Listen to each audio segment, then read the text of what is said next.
Have you heard of Thacker Pass in Nevada? Probably not, but you should. There's something so valuable here that the US government invested around $2.26 billion to get it. No, it's not oil. That's a bit old-fashioned, huh?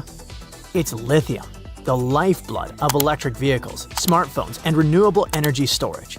White gold, so to speak. And successfully mining it out from Thacker Pass could maybe reshuffle the global balance of power. But first of all, why here? Why Thacker Pass? Well, it sits on the edge of something called the McDermott Caldera. Millions of years ago, a supervolcano blew.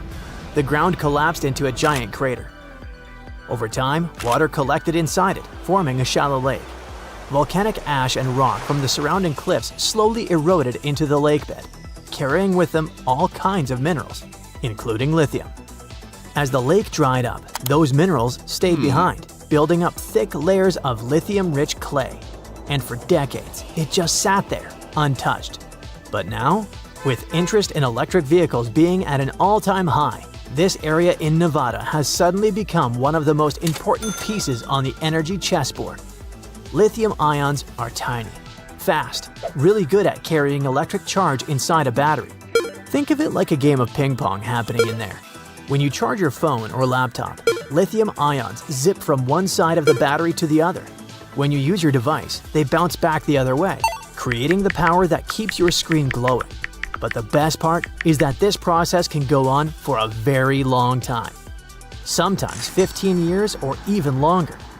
That's why lithium is perfect for things we charge over and over, like smartphones, laptops, electric cars, and even huge power grids. Other metals? They're often heavier, slower, or wear out faster. Lithium's lightweight, fast-moving nature and incredible efficiency make it the go-to choice for our modern, always-on world. Right now, the world can't get enough lithium. Thanks to the electric vehicle boom and the global push for clean energy, demand is skyrocketing. In just the last year, global lithium use jumped by nearly 25%, and the curve is only going up. By 2030, demand could quadruple, and it's only going up from there. Electric vehicles are driving most of this. Around 85% of all lithium produced ends up in batteries, mostly for EVs. And with gas cars on the way out, every automaker is scrambling to lock in their lithium supply. But it's not just cars. We also need lithium for smartphones, laptops, smartwatches, tablets, power tools, drones, and backup power storage for homes and cities. No more stretching long cables over your yard as you mow your lawn. And let's not forget battery farms being built next to solar and wind farms. All of them rely on lithium to store excess energy when the sun isn't shining or the wind isn't blowing. So, the problem is, we're going to need a lot more lithium than we're currently producing. But that's not the only issue. Even if a country has lithium in the ground, that doesn't mean it controls the battery supply chain. Mining is just the first step. Then, lithium has to be processed into battery-grade material. And right now, China dominates that stage, refining around 70% of the world's supply. When the US, Chile, or Australia digs it up, it often ends up in Chinese facilities before reaching a battery factory. That's a strategic weak spot. If global trade gets disrupted because of geopolitics, shipping, or any other reason, the whole clean energy transition slows down. It's kind of like growing our own coffee beans but needing someone else to roast and brew them. You're still dependent, just at a different point in the process. That's why the US isn't just after more lithium. It wants the entire process, from mining to battery production, to happen right here at home. And Thacker Pass could be a big piece of that puzzle. With a $2.6 billion loan from the federal government, this isn't just a mining site. It's a test run for bringing important energy operations back to the US. If it goes well, America won't just be catching up, it might be in the game at full speed. So, what makes Thacker Pass different from other lithium sources? One word: clay. Most lithium comes from hard rock mines in Australia or salty brine fields in South America. Those methods are well established.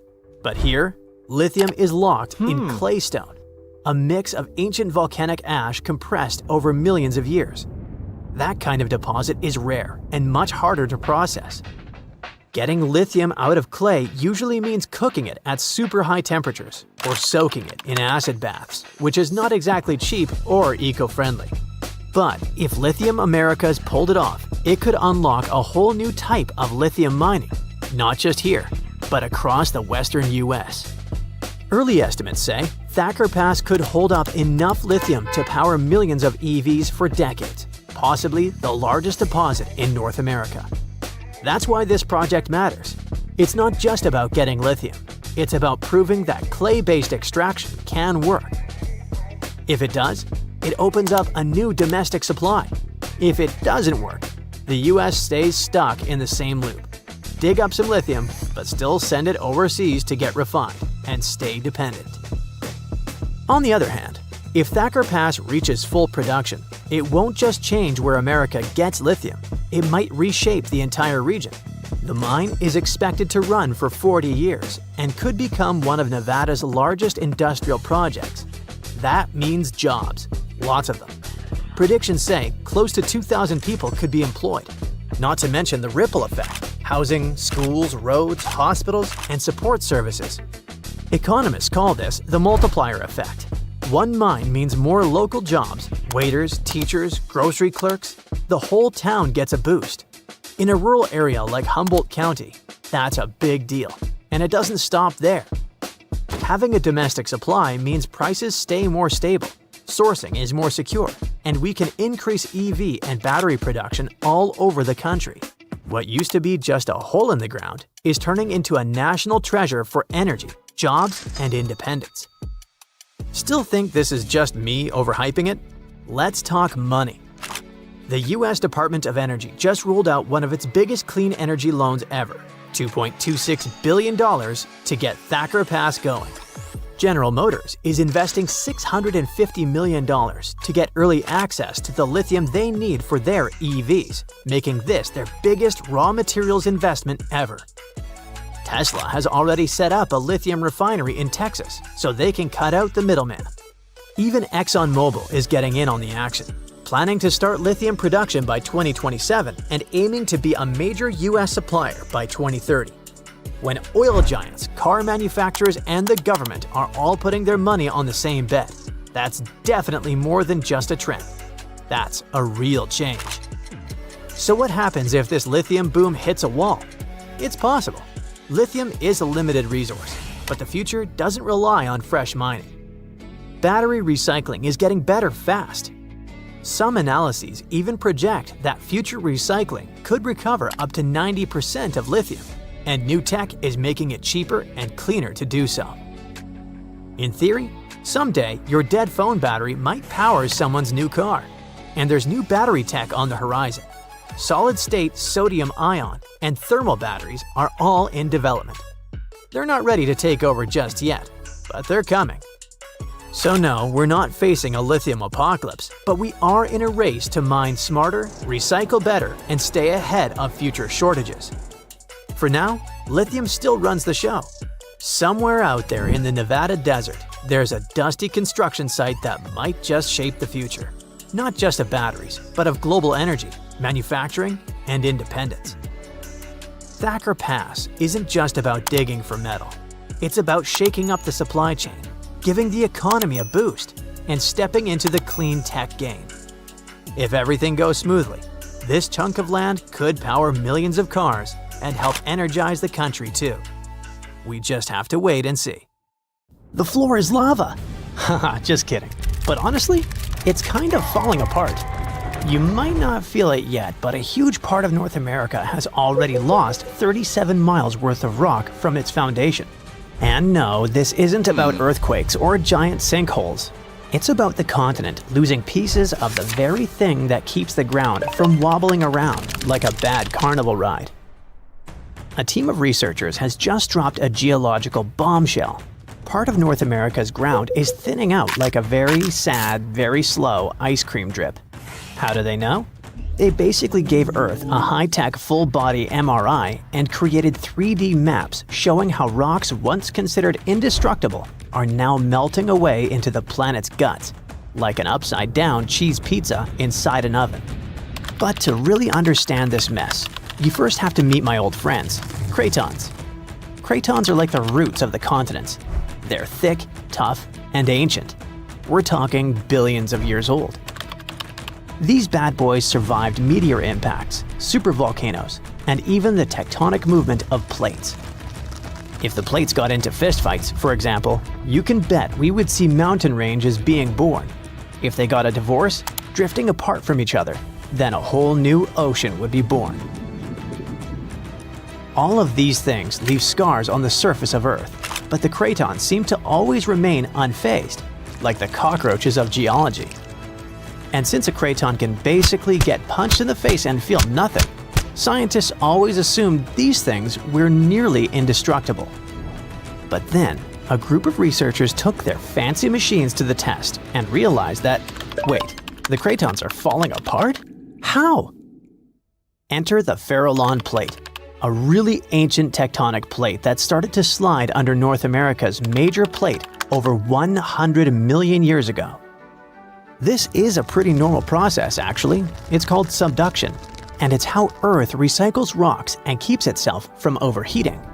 This subduction thing has been happening for so long that, by now, the Farallon is almost 400 miles away from the craton, sitting pretty chill at the lower mantle, weirdly close to the outer core of our planet. But the Farallon has been causing trouble, like that one roommate who moved out but keeps leaving weird stuff in the fridge. You see, as it sinks, it tugs on the bottom of North America's foundation, stretching it out and causing pieces to fall off into the deep mantle. And if that wasn't enough drama, the sinking Farallon has also leaked water and carbon dioxide into the surrounding rocks, making the craton even softer and easier to shred apart. Thanks, Farallon. Very cool of you. By studying hundreds of earthquakes across thousands of monitoring stations, scientists have confirmed the story. Big chunks of continental material are dripping downward, thinning the craton by as much as 37 miles. That's more missing rocks than can fit into a milk carton. Sounds dramatic, right? But don't worry. This is happening at a snail's pace. It'll take millions of years for anything noticeable to happen. Your great-great-great-great few grandkids from the distant future might still be standing on solid ground. But don't get too comfy. This thing may not be an urgent problem, but there's another type of sinking that's happening faster than you can say, "Help!" Here's the thing. By 2050, at least 32 major cities in the US, including New York, Baltimore, and Charleston, could be partially underwater. And guess what? This one is mostly our fault. Scientists noticed that since 2007, some cities have been sinking into the ground between 0.04 and 0.08 inches every year. Charleston, in South Carolina, is pulling ahead in the worst way possible, sinking 0.15 inches annually. Sure, these numbers sound tiny and a bit ridiculous, but Charleston is barely 9 feet above sea level, and a little sinking goes a long way when the ocean is breathing down your neck. On really bad flood days, people there have to abandon their cars and basically swim home. This whole phenomenon is called land subsidence, and when you mix sinking land with rising sea levels, you get a disaster cocktail of flooded streets, salty farmland, ghost forests, and a lot of very cranky homeowners. And it doesn't stop with just homes. Infrastructure like bridges, roads, airports, and power plants, all things we rely on daily, are also at risk of serious damage. Flooded electrical grids and sunken highways could cause billions more in economic losses and create major safety hazards for communities. Now, let's be fair. Not everything is humanity's fault. Some of this trouble dates all the way back to the Ice Age. About 12,000 years ago, massive ice sheets covered the northern US. They were heavy, like seriously heavy. The weight pushed the land down, and when the ice melted, the ground didn't just pop back up like a trampoline. Instead, it started playing a weird game of geological seesaw. The places that were squished started rising, and the places that weren't got pulled down. This whole process, called glacial isostatic adjustment, try to say that 3 times fast. But of course, humans found a way to make it worse. Groundwater extraction is a major culprit. Think of it like pulling the stuff out of the mattress. After a while, the whole thing just sags. In places like California's Central Valley, the land is dropping by up to 8 inches a year because we keep pumping out water during droughts. In cities like New York, the problem isn't just water. Skyscrapers themselves are making it worse. Yep, turns out if you stack millions of tons of concrete and steel onto soft ground, it tends to flatten. And in case you're wondering, the total mass of New York City's buildings is around 1.68 trillion pounds. That's about the same as 3.5 million statues of liberty piled up. With so much weight concentrated over a relatively small area, the underlying soils have no choice but to compress over time. And if you thought it couldn't get messier, think again. We've been building dams, which stop rivers from delivering fresh sediment to coastal areas. That sediment is kind of like Mother Nature's way of fluffing the ground back up. Without it, coastal lands are compacting like an old sponge. Plus, when wetlands are drained for agriculture or construction, the peaty soil dries out and collapses. Honestly, it's like the ground just can't catch a break. Scientists also noticed that the areas that used to be lush wetlands are now among the fastest sinking spots in the country, especially along the Gulf Coast. Louisiana, for example, is losing about a football field of land because of this mix of subsidence and rising seas. So what's the endgame here for us regular people who just want to live above sea level? Well, it's not looking great. Ghost forests, which are basically drowned woodlands, are popping up. Farmland is turning salty and unusable. And even sunny day flooding, where streets flood without any rain, is becoming a thing. Yikes! Meanwhile, over on the West Coast, California is not exactly winning either. San Francisco and Los Angeles are both sinking, which means that rising sea levels could hit them twice as hard and twice as fast. In some places like the Palos Verdes Peninsula, the ground has been sinking so fast, people over there might as well live like moles. So, is America turning into the next Atlantis? Probably not next week, but without serious action, like cutting back on groundwater pumping and planning smarter cities, at least 500,000 people are in serious danger. And the housing damage could easily rack up a jaw-dropping $109 billion by 2050. In the end, while North America isn't about to sink like a poorly made souffle, it's definitely showing some cracks in the crust. So maybe let's ease up on groundwater pumping, rethink how and where we build, and invest a little more in keeping our feet dry. After all, if the floor really does become lava someday, we're gonna wish we had at least fixed the leaks first. China plans on building a train that will connect mainland China to the United States. The track will start in the northeast region and then make its way through Siberia in eastern Russia. It will then go under the sea through the Bering Strait into Alaska in the US through a 125-mile underwater tunnel. It will then flow across Canada's Yukon Mountains and British Columbia and finally to the United States. And once there, it can connect to every major train station in America. The total distance, around 8,000 miles. This China, Russia, Canada, and US network was conceived in 2014 by a group of Chinese engineers who had a vision of a major transcontinental train track. They claim that if the project is built, then you will need just 2 days for a trip from China to America without having to go to the airport. A train ride is much smoother than a plane and offers people better opportunities to experience traveling near the ground rather than up in the air. And the trip itself can boost tourism across 4 countries. Even though a plane ride from China to the US takes just 14 hours, depending on where you're coming from, anyone will get to experience the joys of looking out of the window and seeing yourself whisk through the land. This new rail system will be 1,800 miles longer than the Trans-Siberian Railroad, which is the longest railroad in the world, and the tunnel itself will be 4 times longer than the English Channel. If the project gets the green light, then it would cost a total of $200 billion. Building on the main surface won't be so much of a hassle and won't be as challenging as one would expect. But the tunnel in the Bering Strait will require many skilled and experienced engineers to construct it.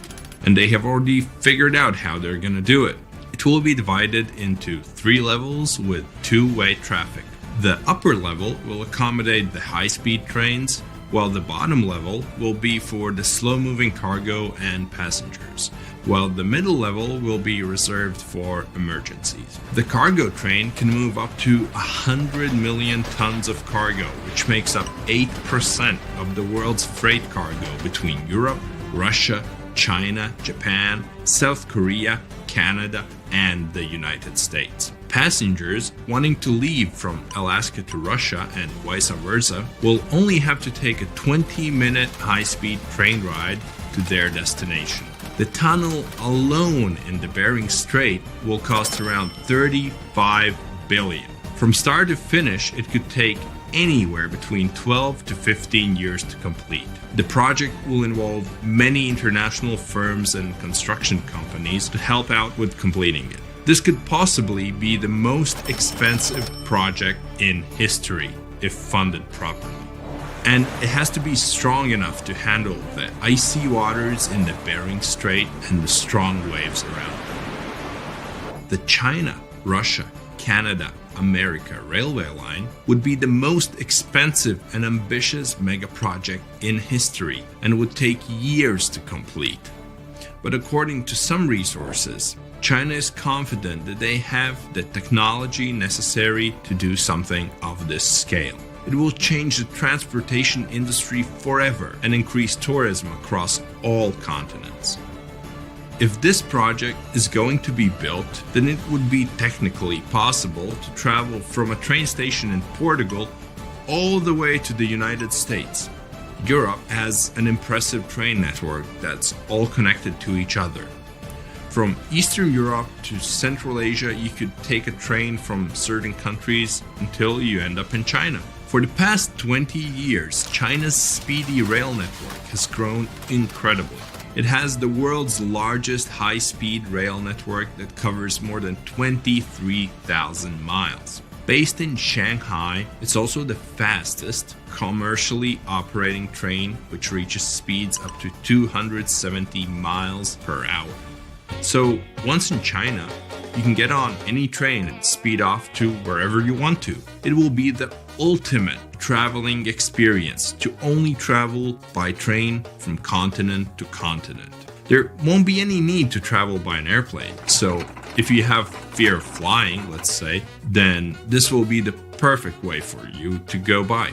But building train tunnels underwater isn't easy. The best engineers have to figure out all the risks beforehand. The Channel Tunnel, for example, is an underwater train that takes you from London to Paris in just 2.5 hours at cruising speed. The train is highly equipped with the most advanced technology in the market to ensure comfortable travel. If you have any work to do, then you can just pop open your laptop and connect to the Wi-Fi. Want to take a break? Just head to the cafe for a quick drink and enjoy the lounge feel and the great beverages. And if you feel like watching a movie or catching up on your favorite TV series, then the train offers that too. You won't feel the time pass since you can just relax in luxurious leather seats in business premier class. Train travels at around 186 miles per hour and is considered to be the world's longest underwater tunnel, considering that most of it is submerged. The tunnel itself is 31 miles long and costs $6.3 billion. It began construction in 1988 and was completed 6 years later in 1994. It was considered to be one of the 7 wonders of the modern world, in line with the Empire State Building in New York, or the Panama Canal, or the San Francisco's Golden Gate Bridge. And just like the China to US Dream project, this tunnel also has 3 tracks, 2 used for trains and a smaller one for emergencies. Each shuttle is 2,500 feet long and needed 13,000 employees to construct it. Even though many people got to visit the City of Love in Paris and the multicultural hub of Europe in London, the channel is also used for import and export. According to some reports, 26% of traded goods travel between the UK and the rest of Europe each year using the tunnel. China approved the first underwater speed train from the port of Ningbo near Shanghai to Zhoushan, which is a group of islands on the east coast of China.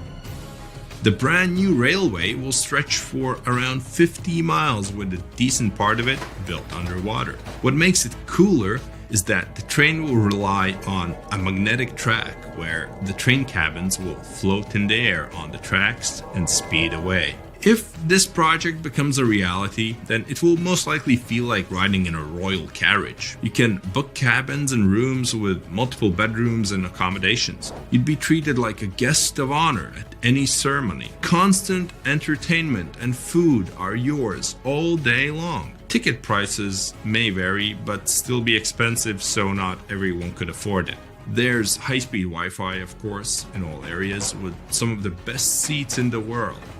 It will be possible to live in Europe and work in Asia without flying. Even living in Russia and working in Alaska can be a reality. And if you were in the US, you can also remain on the ground and still get to London via the network. And once you reach Europe, you'd have to take the train to Paris and then the channel to London. But there hasn't been any news on the project so far. It hit an economic wall and is still in the conceptualizing stages. Many critics didn't hold back on how this project could not revolutionize the transportation industry, but might instead sink it into more depth. They claim that cargo ships and flights are just as good and a lot cheaper, so there's no need to put such large amounts of money for something that maybe only a handful of people can use. Moving cargo through trains won't necessarily be as fast as planes or ships. If this train network replaces shipping and flights, then many people who work in aviation would have to change jobs and move on to trains. Of course, something like this wouldn't happen overnight and would probably take decades. This project might even open doors for countries in Asia and Africa to build mega network speed trains all connected to each other. You might one day travel by train from South Africa all the way to the United States, passing through Africa, the Middle East, Central Asia, China, Russia, and eventually the US. And if the train network expands even more, it can reach all over South America, which would make your trip even longer. It could reach every continent in the world except Antarctica. Imagine a worldwide railway network of high-speed trains connected to every station on Earth. This area might just be the most important spot in America right now, as it is worth over $1 trillion. There's something incredibly valuable hidden right here at Thacker Pass, and it is going to shake things up, not just in Nevada, but in the US economy and its global relations. The McDermott Caldera is a massive area, about 28 miles long by 22 miles wide, stretching across northern Nevada and southern Oregon. It's in Humboldt County, a quiet, rural place with just one main city that's going to change a lot in the next 5 to 10 years. That's because they found white gold there. We're talking about lithium. And to explain why this metal is so important, we need a scale. On one side, we place a chunk of lithium, and on the other, an apple. What do you think will happen? If both have the same volume, the scale is going to tip toward the apple. That's because lithium is super light. Its density is about 0.3 ounces per cubic inch, which makes it the lightest solid you can find at room temperature. Lithium is also extremely reactive. That means it combines with other elements very easily, and it can catch fire just as easily. Mix it with water, fire. Expose it to air, yep, fire again. But when you combine its lightness with its high reactivity, you get a material that's perfect for batteries, like the one powering your smartphone, laptop, or even your electric car. Nevada's been hiding this treasure for about 16 million years. The McDermott caldera used to be a volcanic hotspot, spewing molten rock and creating a huge lake filled with mineral-rich waters. Over time, that lake dried up, leaving behind thick layers of clay loaded with lithium. Right now, Thacker Pass Mine is sitting on one of the biggest untapped lithium reserves in the world, worth about $1.5 trillion. If everything goes as planned, they expect it to produce about 40,000 tons of high-quality lithium a year. And that's enough to make batteries for up to 800,000 electric cars. Like I mentioned earlier, this metal is the backbone of modern batteries. And with the world racing toward green energy, the demand for lithium is skyrocketing. Since 2020, its price has gone up more than 10 times, making it the most expensive battery metal in the world. That means it's way more expensive than magnesium, nickel, cobalt, and other materials used in rechargeable batteries. Right now, we're using about 1.16 million tons of lithium per year, and roughly 85% of it goes into making batteries, mostly for cars.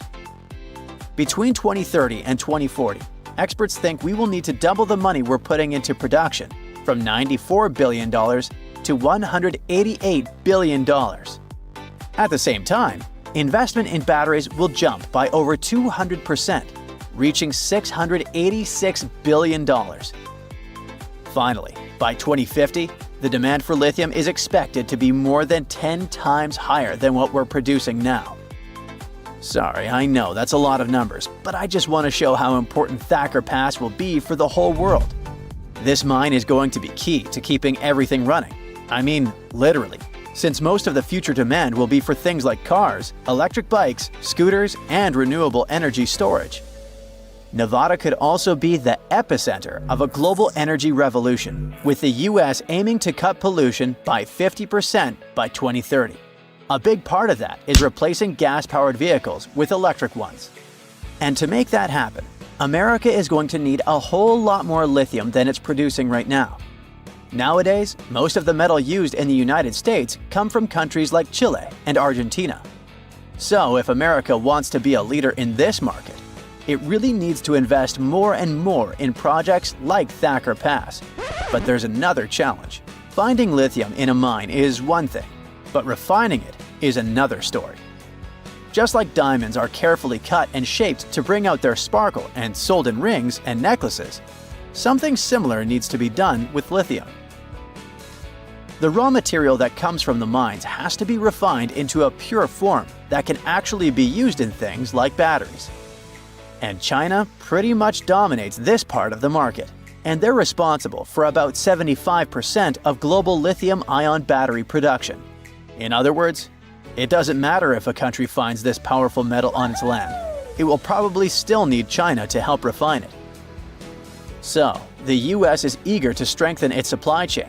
In fact, they're so excited about this possibility that authorities have invested over $2 billion in loans into the Nevada project. Because of that, Thacker Pass could make the US a leader in lithium production worldwide. If their estimates are right, the McDermott caldera could hold nearly half of the world's known lithium reserves.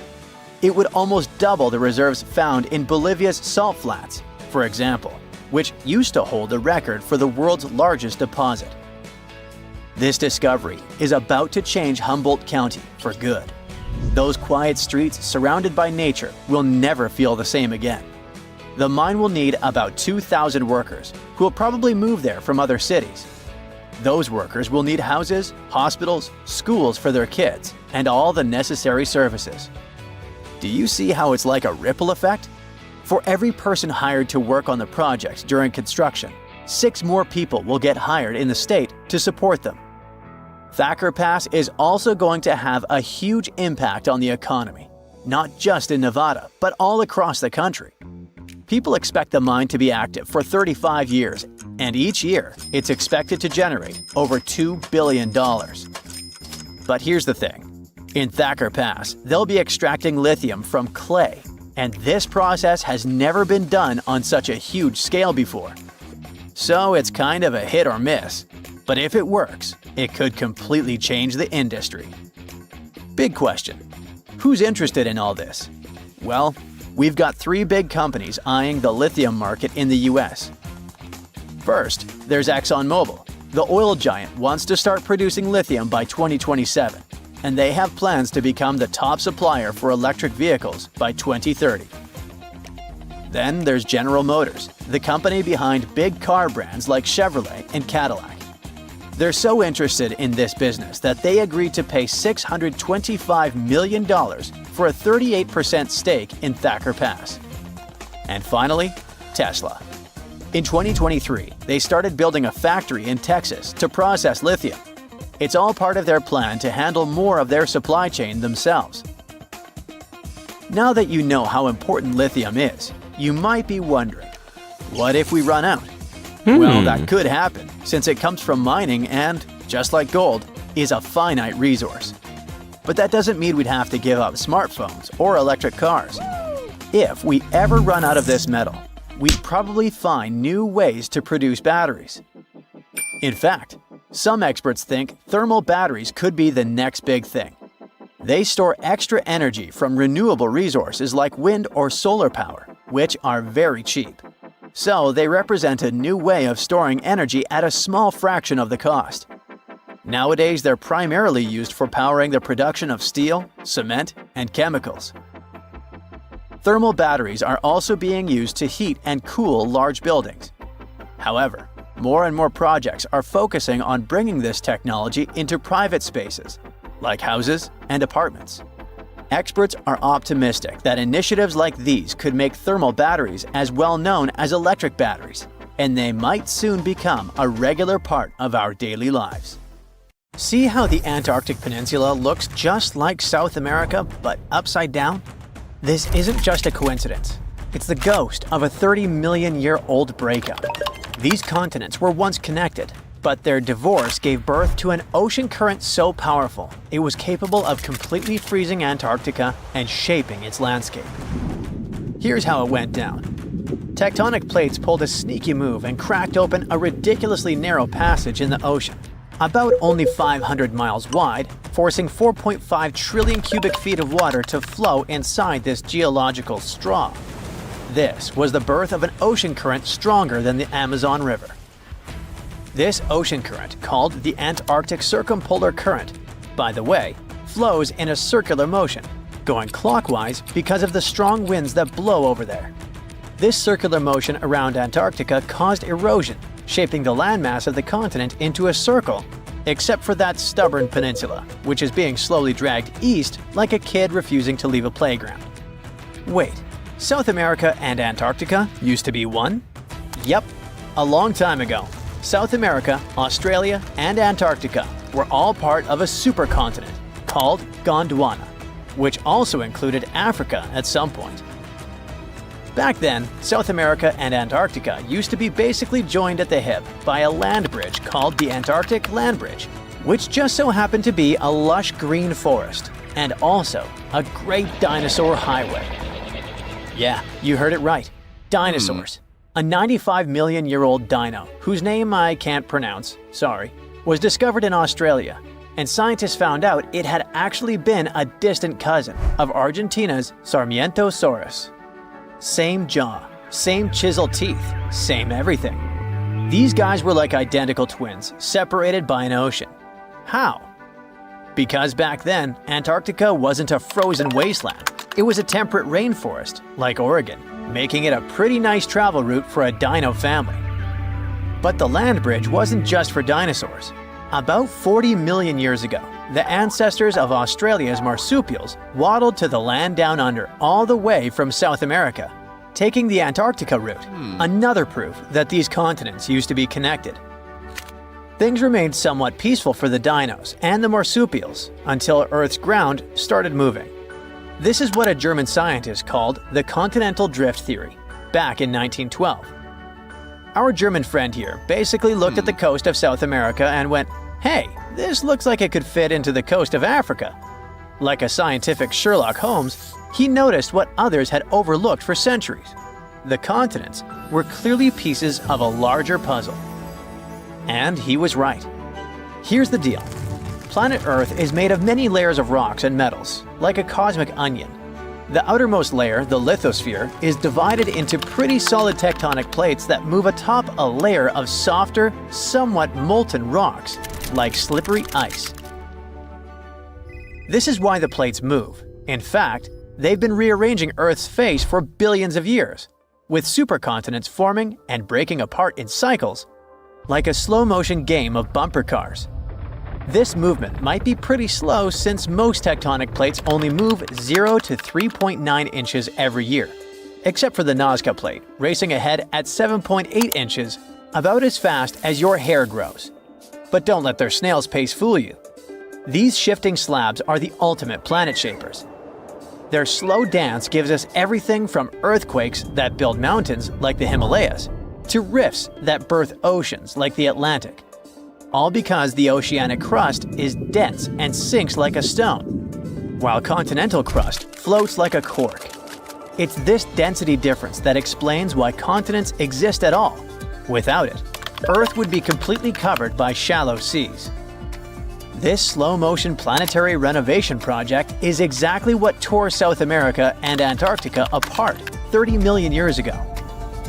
The plates under these continents started to drift apart in a process called crustal extension. It's like the lithosphere was pizza dough being slowly stretched until it thins and splits.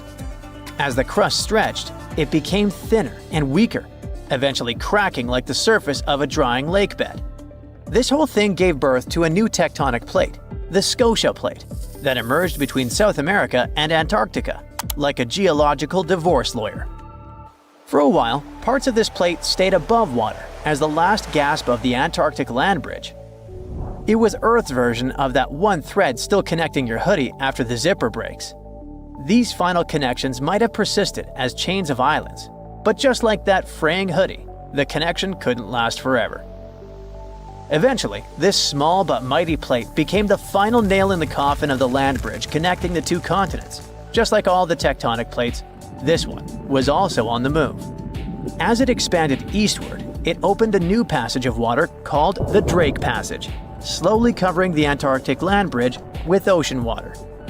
The process was like pulling open elevator doors. At first, just a crack, then wider and wider until the connection was completely broken. This geographical divorce had chilling consequences. The new Drake Passage allowed the Antarctic circumpolar current to form, creating an endless loop of cold water that isolated Antarctica, shaped its land, and even cooled the entire planet. This current acts like a wall around Antarctica, blocking warm water and invasive species while regulating global climate. Eventually, Antarctica turned into an icebox that is 98% covered in ice sheets, and that holds about 61% of Earth's fresh water. Nowadays, this continent holds the title of the windiest, driest, and iciest place on Earth. It's a frozen desert where temperatures plunge below -128.6 degrees Fahrenheit, cold enough to freeze your breath mid-air. A layer of ice there can be more than a mile thick, and it expands even further in winter to cover an area larger than the continental United States. Today, if you want to travel to Antarctica, the quickest sea route is through the Drake Passage, a 500-mile-wide body of water that is narrow enough for the winds to scream across thousands of miles, transforming into monstrous waves that can tower up to 49 feet, though calm days create waves only 13 to 16 feet high. Still twice as tall as Atlantic waves, mind you. This is probably why sailors call this stretch of ocean the Drake Shake. But tectonic movement isn't just about shifting continents. It's Earth's ultimate life support system. You see, about half of our planet's heat comes from radioactive decay in the core. Thanks, uranium-235. Something like nature's nuclear reactor.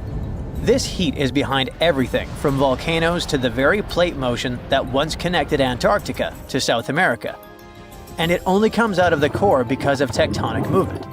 Without this internal heat engine, Earth would be just like Mars.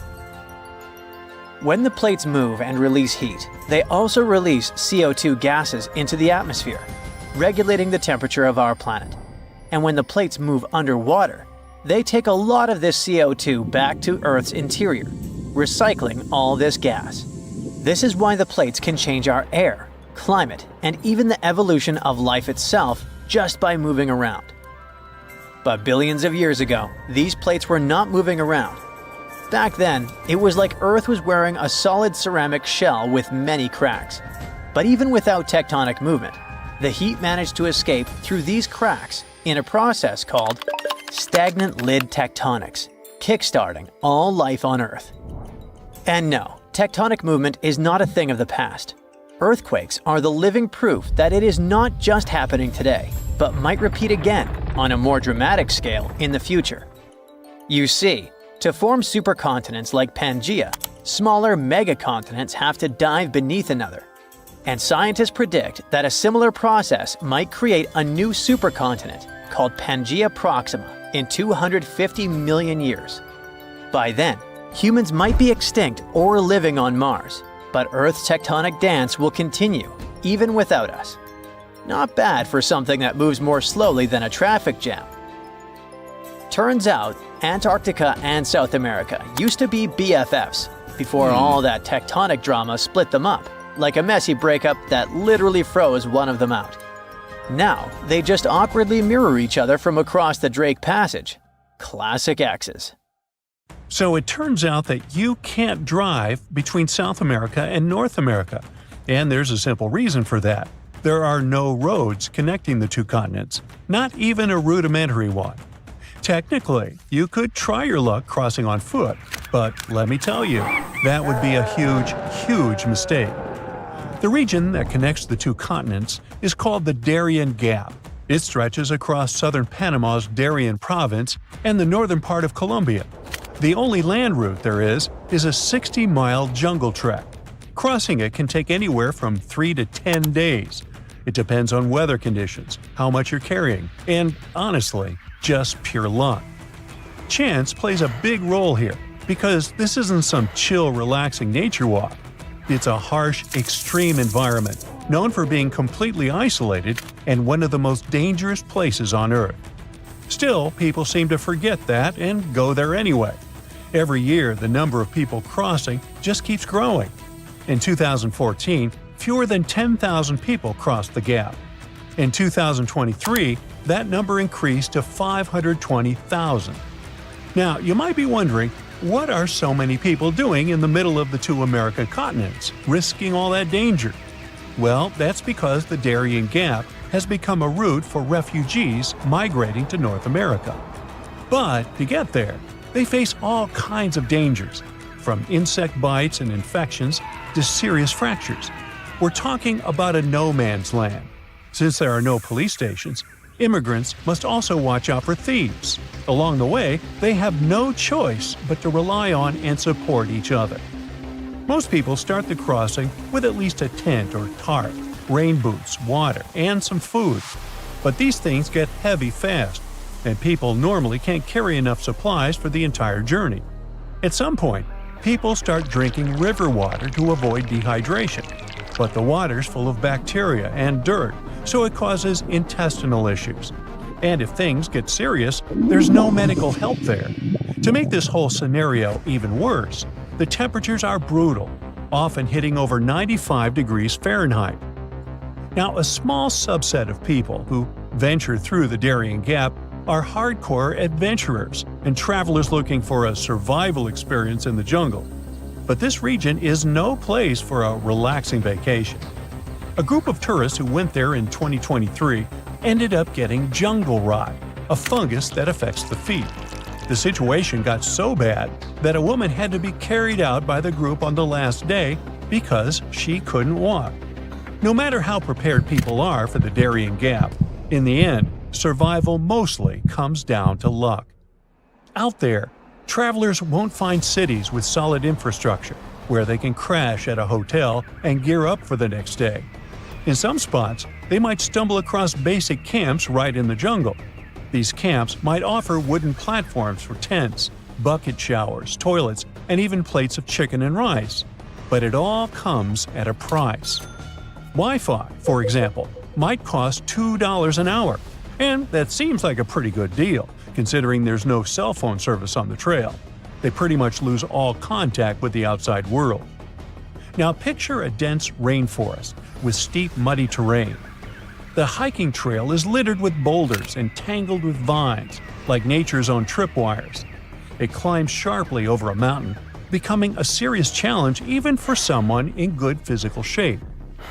The area also gets constant heavy rainfall, which can lead to landslides, flash flooding, and extremely muddy conditions. The situation gets so intense that even the t-shirts and faces of those who make the crossing end up covered in mud. They'll also have to cross a lot of fast-moving rivers. A Venezuelan dad who recently went through the area with his 2 kids said their sneakers ripped apart on the very first day. That's how powerful the rivers can be. And they're deep, too. Sometimes the water reaches all the way up to their shoulders. But the dangers in that area aren't recent.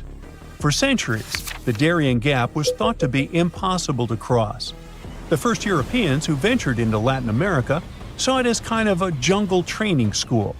They totally knew about its dangers, but still, many adventurers tried to make the crossing in the years that followed. In 1854, for example, an expedition disappeared for 49 days in the jungle, battling starvation and exhaustion. Then again, in 1870, a group of 100 men set out to cross it.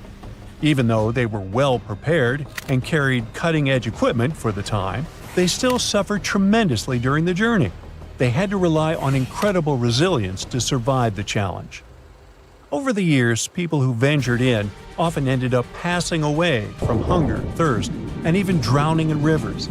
They also faced the risk of being attacked by dangerous animals like jaguars, white-lipped pecaries, and the fer-de-lance, a fast, irritable snake that is one of the most venomous out there. The area is also swarming with mosquitoes, which can spread serious health problems. Leaning against trees to rest can also be risky. This jungle is full of spiked chunga palm trees, which are covered in long black spines up to 8 inches long. Unfortunately for us, these spines are covered in all sorts of bacteria. Just brush against a chunga, and you could end up with infected wounds. And yet another danger is getting lost in the dense forest and never finding your way back to safety. These days, though, this risk is a lot lower. Some people have mentioned color-coded markers that help guide travelers and keep them from going the wrong way. If they see blue or green fabric tied to trees, it means keep walking. But if they spot red fabric, that's a sign they're going the wrong way and need to turn around quickly. Since there are so many dangers, why not just build a road through the Darien Gap? While it might seem like a good idea, building a road connecting Panama and Colombia isn't really that simple. The Darien Gap has a humid climate, tough terrain, and constant rainfall, which means any attempt to build a functional road would be highly challenging and super expensive. Even though there have been previous attempts to fill in the gap. See, there's a huge road system called the Pan-American Highway, which stretches all the way from Alaska to the southern tip of Argentina. Nowadays, this highway hits a roadblock right at the Darien Gap. But it wasn't supposed to be like this, as the original idea was for the road to go through there. Leaders from Latin American countries tried to make this plan happen in the 70s, and then again in the 90s. But a lot of people were against it, mainly because they wanted to protect the local communities and the rainforest.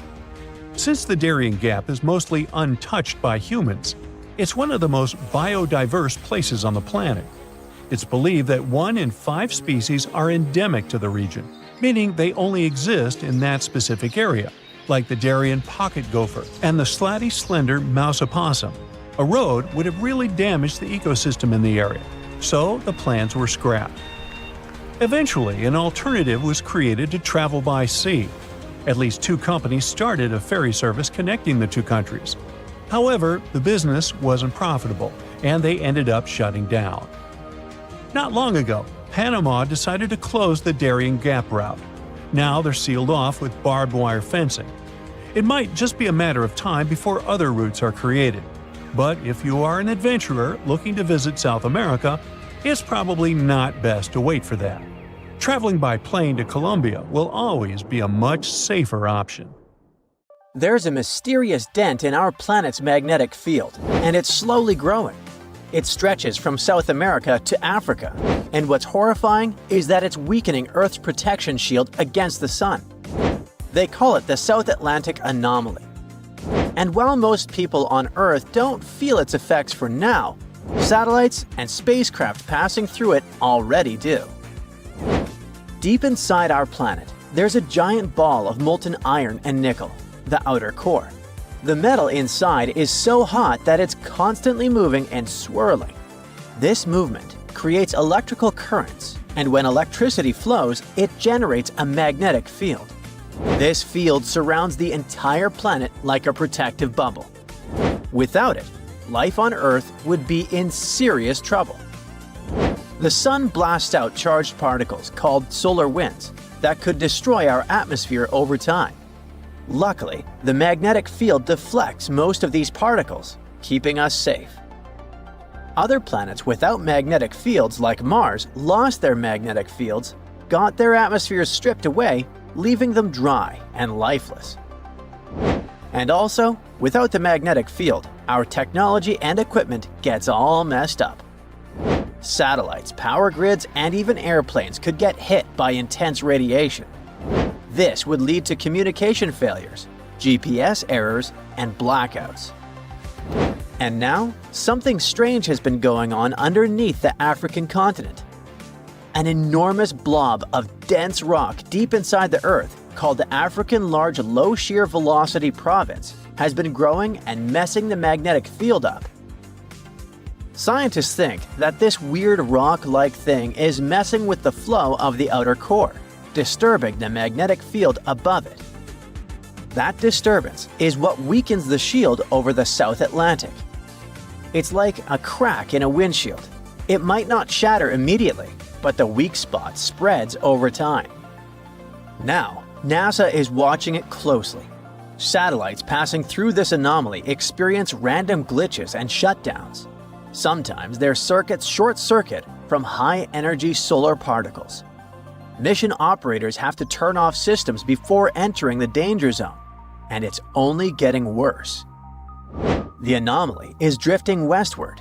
This means that new areas could fall under its influence. What's even worse, it seems like it's been splitting in two, which means our planet has been developing two weak spots instead of one. And here's something crazy. Some scientists believe that this entire thing is part of a long-term cycle that's been repeating for over 11 million years. And that cycle would make our magnetic poles flip. North could literally become south, and vice versa. Earth's magnetic poles have flipped before, although the last time that happened was 780,000 years ago, way before humans started roaming around the planet. These reversals happen every few 100,000 years. Now, some wonder if our anomaly is the beginning of the next flip, but scientists aren't sure if we're overdue or just in a temporary phase. Luckily, if a flip were to happen, it wouldn't be instant. It would take thousands of years.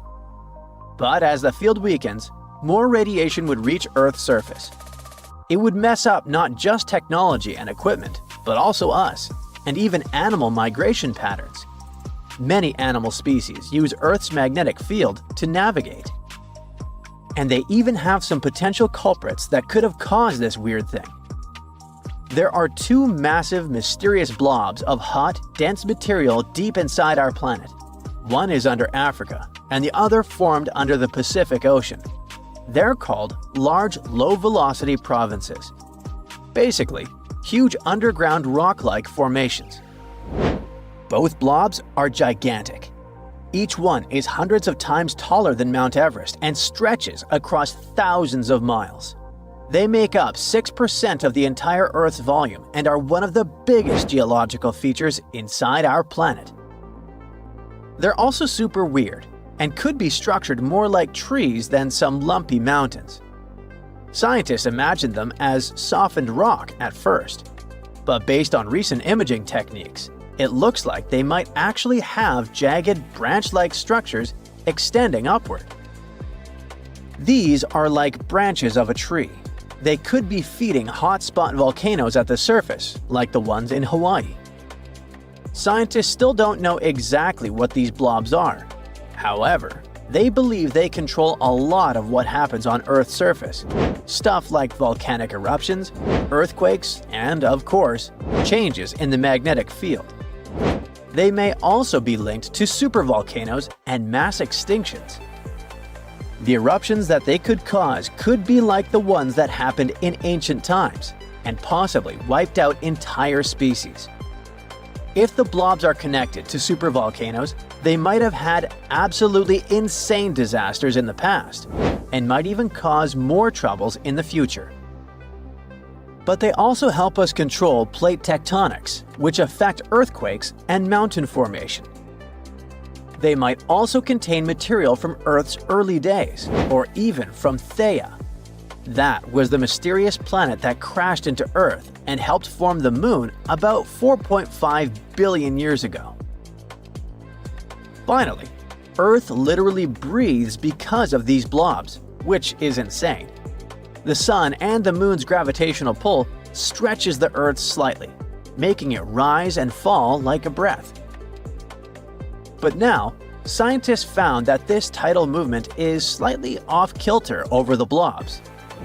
They literally interfere with how the Earth's mantle moves. These two huge structures actually actively affect how our planet behaves, which is super dangerous. We only recently learned how these blobs actually appeared on our Earth. It's all because of the sunken ocean crust. Over hundreds of millions of years, parts of the ocean floor have sunk deep into the Earth's mantle. These slabs of rock stacked up at the bottom. This way, they slowly formed these massive blobs of recycled crust. Scientists haven't agreed on whether the blobs are heavier or lighter than the rest of the mantle. One study suggested they are denser, which would mean they're made of heavier material. Another study suggested they are less dense, meaning they could be hot, rising plumes of lighter rock. The African blob is suspected to be one of the causes of the South Atlantic anomaly, but scientists are still investigating how exactly they are connected. Since the African blob is basically a giant dense blob sitting on top of the outer core, it could cause troubles. The African blob is hotter and possibly chemically different from the surrounding mantle. It could be disturbing the outer core, affecting the magnetic field, weakening it. Another crazy thing is that they might contain an ocean of water locked inside their minerals. Scientists discovered that huge amounts of water, as much as all of Earth's oceans combined, are trapped in minerals deep in the mantle. One mineral, ringwoodite, can store water inside its crystal structure, but it's only possible under extreme pressure and super hot temperatures, like in the deep mantle. So there could be vast hidden water reservoirs inside the blobs. Not literal bodies of water, of course, but tons of little water molecules weirdly locked away deep beneath the surface. If this water were somehow released, it could potentially trigger massive volcanic activity, or even affect global climate. But the blobs are not the only factor for this weird anomaly. Other factors also contribute, like the tilt of Earth's magnetic field, changes in the core's iron flow, and even plate tectonics. However, the large provinces are making things worse. They keep evolving somehow. Scientists think that it might be because massive columns of hot rock called mantle plumes are rising from deep inside the Earth. These plumes could be pushing the giant pieces of Earth's crust like tectonic plates around, especially in the Pacific Ocean. If this is true, then these giant underground blobs aren't just sitting still. They're moving, changing, and shaping the Earth's surface all the time, almost like they're alive. So what does this mean for the future? If the African blob continues evolving, the South Atlantic anomaly might get larger or shift further, affecting more satellites and spacecraft.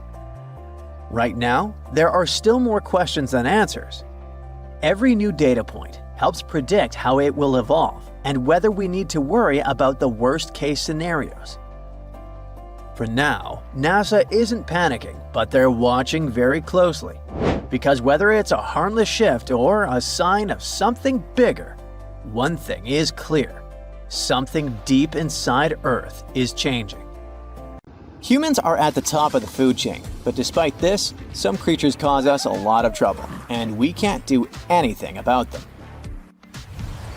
Look at these flies with red eyes and blue-green bodies. These are some farmers' worst nightmare in the United States of America. Meet the New World screwworm flies. These little troublemakers have been munching on livestock from Florida to California for centuries, racking up some serious damage to the agricultural scene. To combat these pesky flies, the U.S. Department of Agriculture dropped a whopping 15 million sterile screwworm larvae from helicopters along the Panama-Colombia border. There's even a factory in Panama cranking out these sterile larvae like it's factory-fresh fruit. This action sounds weird, but it makes a lot of sense. The thing is, female flies only get one shot at mating in their entire lives. So if they happen to mate with a sterile dude, that's it. No offspring, ever. This clever trick means healthy screwworms can't reproduce when surrounded by sterile pals, which keeps their numbers in check. But how do we make these male flies sterile in the first place? Simple. A little radiation zap does the trick. You throw a bunch of flies in a lab, give them a quick spin through an X-ray machine, and then drop them from a helicopter into the wild, where their relatives are hanging out. If screwworms start making a comeback, inspectors hop on ATVs and cruise thousands of miles to hunt down any infected animals and stop the spread. There's no magic trick to wipe out these parasites completely, but the game plan is clear. Keep the sterile fly drops coming and stay one step ahead of these pesky little critters. Do you know why it's too dangerous to move animals from one habitat to another? There's a possibility that they won't encounter predators in the new area and will become an invasive species that will provoke an ecological disaster. Here's a simple example. In the 30s in the 20th century, farmers from Australia faced a serious problem. Cane beetles were spoiling sugarcane in the northern part of the country. Insects devoured a huge amount of the harvest, and people couldn't stop it. They didn't want to spoil the cane with poisonous pesticides, so they brought a group of cane toads from South America in the hope that the toads would eat the pests. But when these toads found themselves in the reed fields, they couldn't reach the bugs, as they lived on tall reeds. The toads just couldn't jump at such height and get the pests. So instead of beetles, they began to eat other insects. Amphibians started multiplying at a tremendous rate. The female cane toad can lay about 30,000 eggs at a time. After 3 days, small tadpoles hatch from the eggs. They swim in the water for 20 weeks and then turn into grown-up toads that live from 5 to 10 years. Millions of jumping animals began taking over the entire northern part of the continent, destroying all the biodiversity around. Leaves, grass, insects, carrion. Toads ate all this and didn't leave food for other animals. The problem was that the toads turned out to be very hardy creatures. Heat, cold, rain, droughts, they can breed anywhere and nothing can stop them. But what about other animals? Australia is full of alligators, big birds, and other creatures that would love to feast on croaking amphibians. Yes, it's true. But any animal that tried to eat these toads didn't survive. The problem is that cane toads are venomous. There are special glands behind their eyes that produce strong toxins that cause serious health problems in any animal. Some farmers saw birds falling from the sky after they had swallowed these amphibians. More than 80 years have passed since farmers brought 100 cane toads to Australia. Now, there are about 1.5 billion of them. They have already covered 386,000 square miles, which is about the same area as the states of Texas and Oklahoma combined. And so far, scientists and biologists haven't come up with an effective way to deal with them.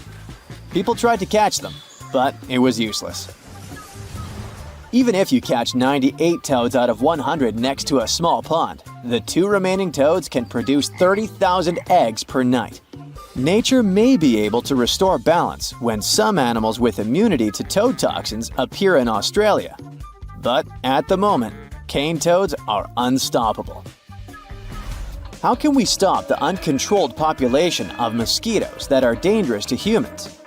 The correct answer is to create 735 million genetically modified mosquitoes and mix these two groups.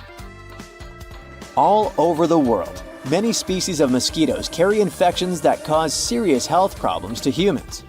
Almost no one likes mosquitoes. These buzzing insects prevent us from sleeping, and their bites are incredibly itchy. Many people would probably be happy if these creatures disappeared from the face of the earth.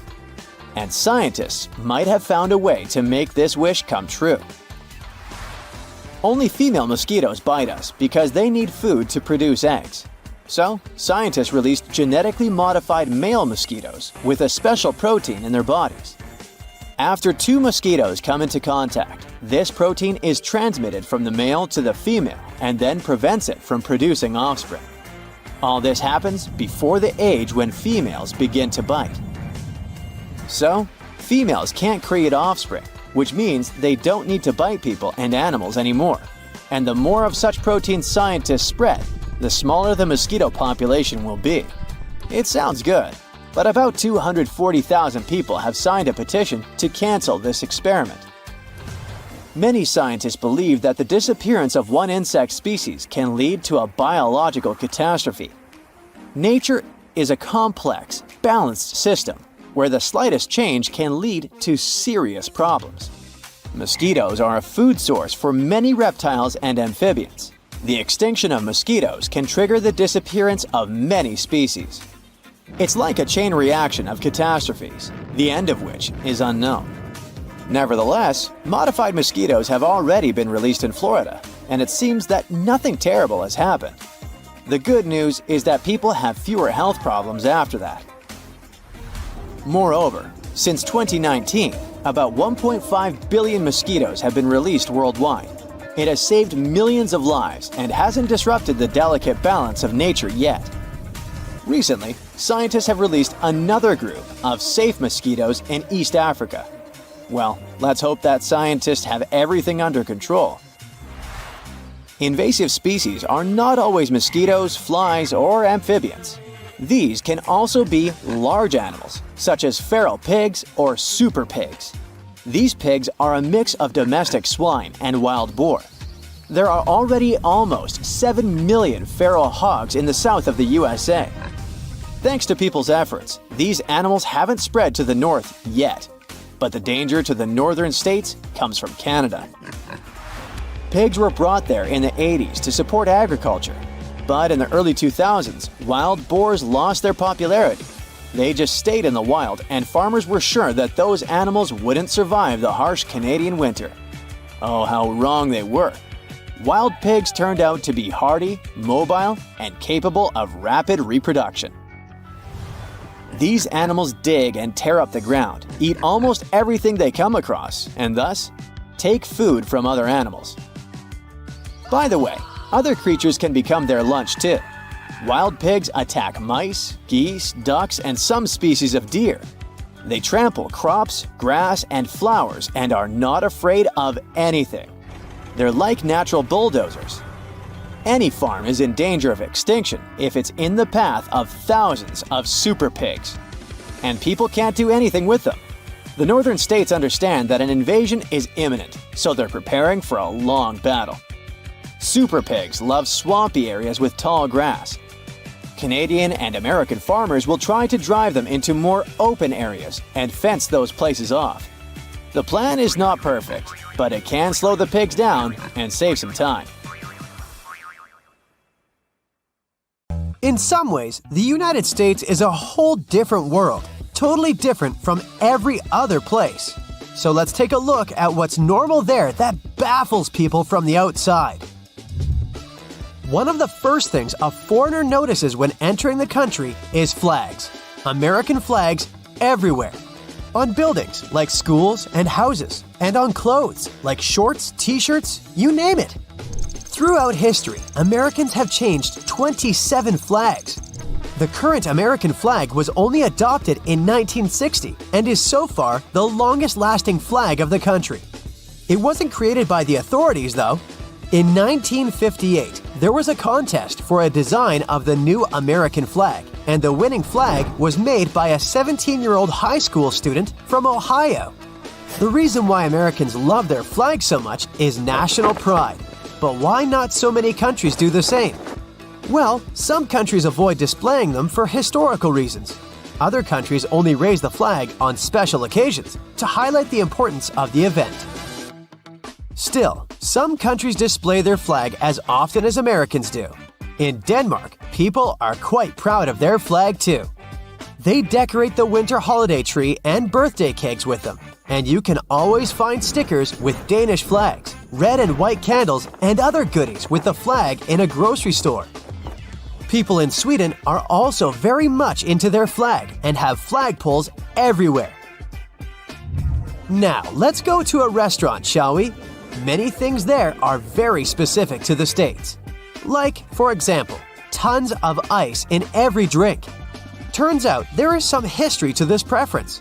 America has always had a lot of ice as a resource, since New England's lakes and rivers have a lot of those during winter. Centuries ago, before refrigerators and other helpful cooling machines, that kind of cold resource was very valuable, and the States started exporting ice to other parts of the world. And also, of course, consuming it themselves. They started to put ice in their hot drinks, in contrast to the British, who were always drinking their beverages hot. The ice in the drinks has become an American thing, and it was also considered a rich person's drink. Yep, the ice would also show a person's status.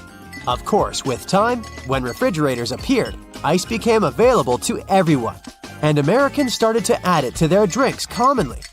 The habit remained, but also ice drinks are very refreshing, which is especially important in the hot south of the country.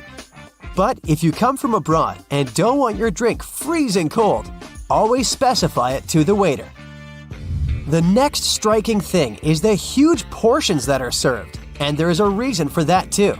It wasn't always like this, but in the second half of the last century, due to pesticides and fertilizers, farmers started to be able to grow more food than they used to. The government caught on, subsidizing them to grow even more food. So, the amount of available food increased. Over time, companies started to increase the sizes of their portions. Why serve less food and get less money if you can serve a bit more and also charge more? That's good for business, and it's a win-win. Customers get more food for just a little bit more money. So, larger portions stuck. Okay, now we need to take a little toilet break. And, surprisingly, there are a lot of foreigners who find American toilets weird. First, what's up with those huge gaps in bathroom stalls? Let's start with the more obvious part, gaps on the bottom of the doors. Those are quite common, even outside the US, and they serve several purposes. First, you can see if there's a person inside without trying to break into an occupied stall. Second, it provides some ventilation and makes it easier to clean the floor in the bathrooms. The gaps on the sides are more questionable. Of course, people on the outside can't see everything going on behind the door, but still, there's not much privacy whatsoever. In most other countries, the gaps are either negligible or non-existent. So what's up with them in America? I did some research. Some sources say that since every inch of material is expensive, wide gaps are made to reduce the costs of bathroom stalls. Other sources say that when people feel exposed like this, they have fewer incentives to do something illegal in public bathrooms. Next observation, American toilets have way more water in their bowls in comparison to, for example, European ones. The reason is that those types of toilets use different flashing systems, and an American one needs more water to flush effectively. In many countries, especially in Asia, most bathrooms have bidets, which are used for after-toilet cleaning, and tourists don't understand why Americans wouldn't adopt those too. After all, if you step in mud, you'll go and wash your foot instead of just wiping it off with a tissue. The same logic works here. Also, it reduces toilet paper usage. So, it's more sustainable and it's environmentally friendly. Some say there's a strong stigma in America around bidets that is extremely hard to overcome. Others say that toilets in the US don't have enough room to install a bidet, so they don't have those, especially if there are other well-known ways. Before we leave the restaurant, we need to tip the waiter. Tipping in the United States is way more common than in most other countries. You're expected to tip any service person who helped you with something. While some kind of tipping exists in some other countries, the extent of it is smaller. And there are also countries like Japan and Denmark where tipping isn't a thing at all. Those countries have minimum wage laws that dictate decent wages employers must pay their workers. This way, the need to pay money to service stuff isn't pushed onto the customers. By the way, here's one more fact about the prices. Probably the craziest thing in the States tourists have to adapt to are prices in stores. The tax isn't included into the displayed price and is added on top while checking out. So people who are short on money can't pre-calculate the price they will have to pay to make sure that they have enough money. But really, why is it so? The main reason behind such a weird policy is transparency. This way, taxpayers know how much tax they pay and can resist raising the tax rate in case it comes on the national agenda. Also, it allows buyers to compare the costs of products across states fairly, since tax rates may differ. So, if the tax isn't included, you compare the actual bread costs between Alabama and Alaska, for example. In some places in America, it's not very easy to get around unless you travel by car. In some regions, there's often no sidewalk taking you to the closest convenience store or a crosswalk, allowing you to cross the road right in front of the store. The main reason for that is probably the fact that the United States is a big country with vast lands and everything is spread out. Neighborhoods can be scattered around, wide suburban territories quite far away from one another, so that's already far from being walking distance, and sidewalks aren't needed because, yes, no one's walking.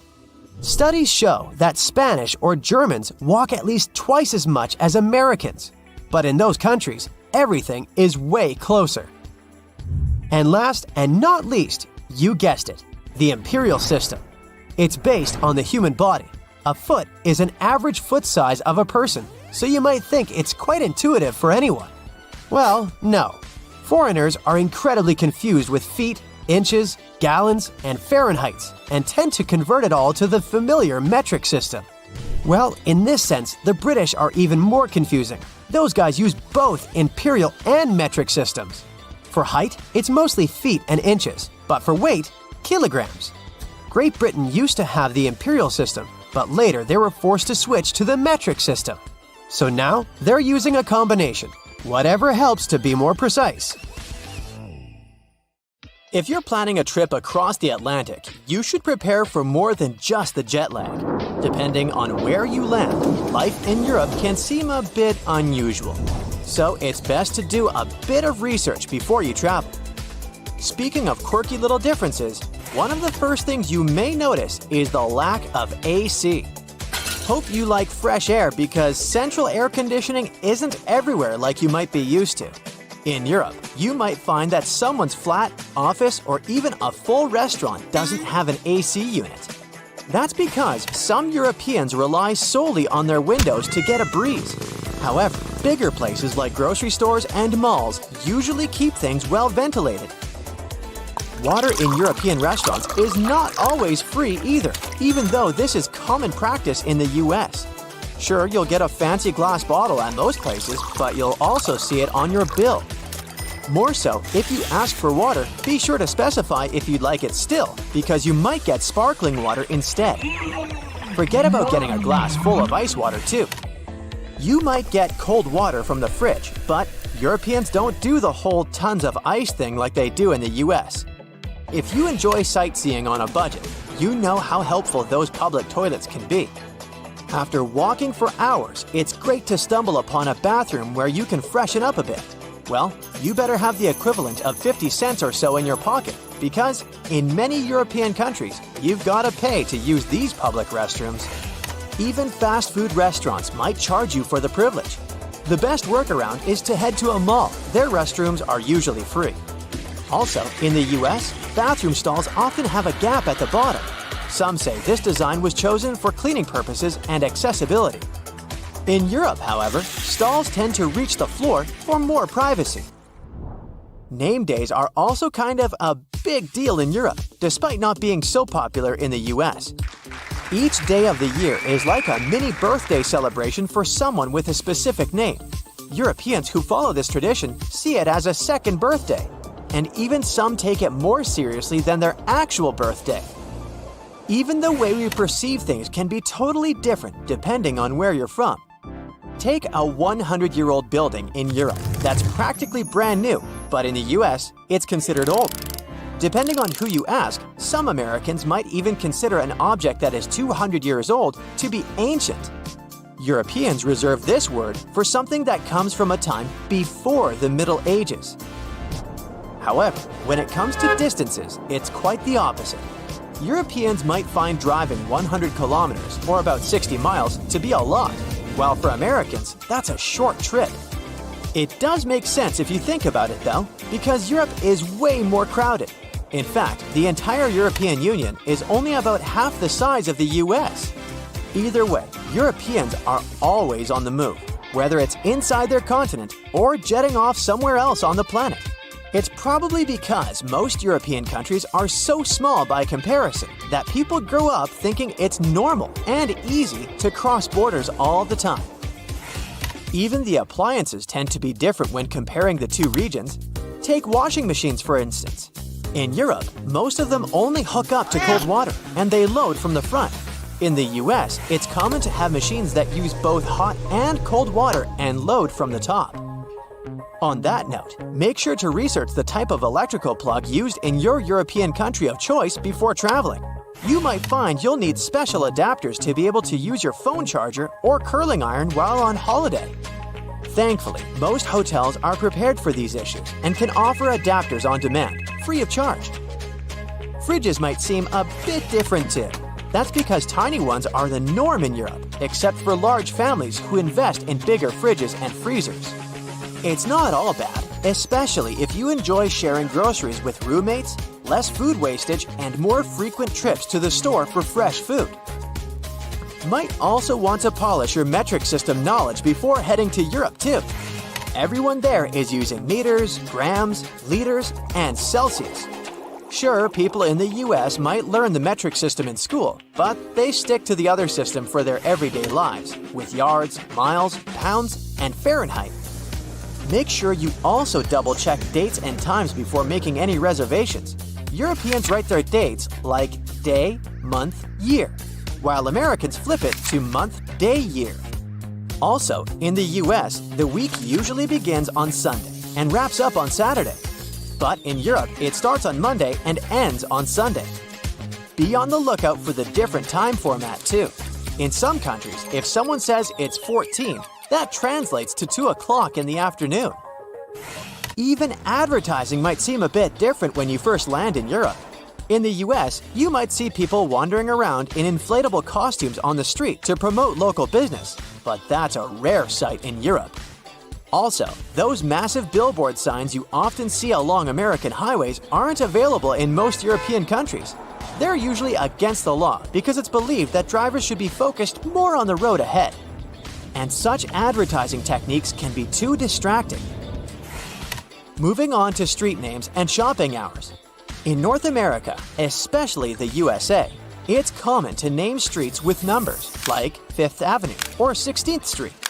But if you head over to Europe, you'll find that streets usually have actual names. In some really rural spots in Europe, you might even stumble upon roads with no names at all. In Europe, there's also a cool tradition of naming roads that connect cities after the city they lead to. Shopping hours in Europe can be a bit confusing too, at times even frustrating. You've probably heard of the siesta in Spain, with some Mediterranean countries having similar customs. It's when shops and businesses take a little afternoon break. Smaller venues in European cities might close up for lunch breaks or have shorter hours on weekends. Some might even stay shut altogether on specific days. It's best to check out the local schedule if you're planning some retail therapy while traveling in Europe. Those shopping hours can really affect your plans and how easily you can get your hands on the stuff you need. While Americans tend to smile more, even to strangers, it can seem a bit unusual to people from other countries. There's a reason behind it though. You see, over the years, the US became this melting pot with people coming in from all over the globe. Being friendly and agreeable became crucial to bridge the gaps created by different cultures and languages. Sometimes it's more helpful to be nice than to be brutally honest. TV watching preferences can also seem different in Europe. Take Norway, for example, where you'll find this cool concept called slow TV. You know how we sometimes zone out in front of a show for hours? Well, Norwegians have turned that into a national sport, if you'd like. Think of it as the visual equivalent of background music. None of us get glued to the screen watching hours of wood burning or knitting marathons. But you might want to check it out when you need some background entertainment that doesn't demand your full attention. Speaking of taking things slow, you might have also heard about a concept called hygge. It's this whole way of life up in the Nordic European countries. Some think these life principles could be the secret to happiness. It's about creating a life that's free from annoying or overwhelming stuff. It's also about prioritizing your relationships and striving to always have a positive attitude. Imagine sitting at home, drinking coffee, and watching a new episode of your favorite series. And suddenly, boom, crash! What's happened? Nothing terrible, just a meteorite that has just crashed into your kitchen after breaking the roof. You might think this story is entirely made up. But that's what actually happened in New Jersey during the Eta Aquarid meteor shower, which is active from April 19th to May 28th and peaking on May 5th through 6th. The space rock itself was the size of a pork roll sandwich. It was also pitch black and weighed almost 4 pounds. It slammed through the roof and hit the wooden floor, ruining it. When the inhabitants of the house found the rock and touched it, it was still warm. Luckily, the thing wasn't radioactive and there was no one at home at the time this intruder arrived. But the most shocking thing about this meteorite?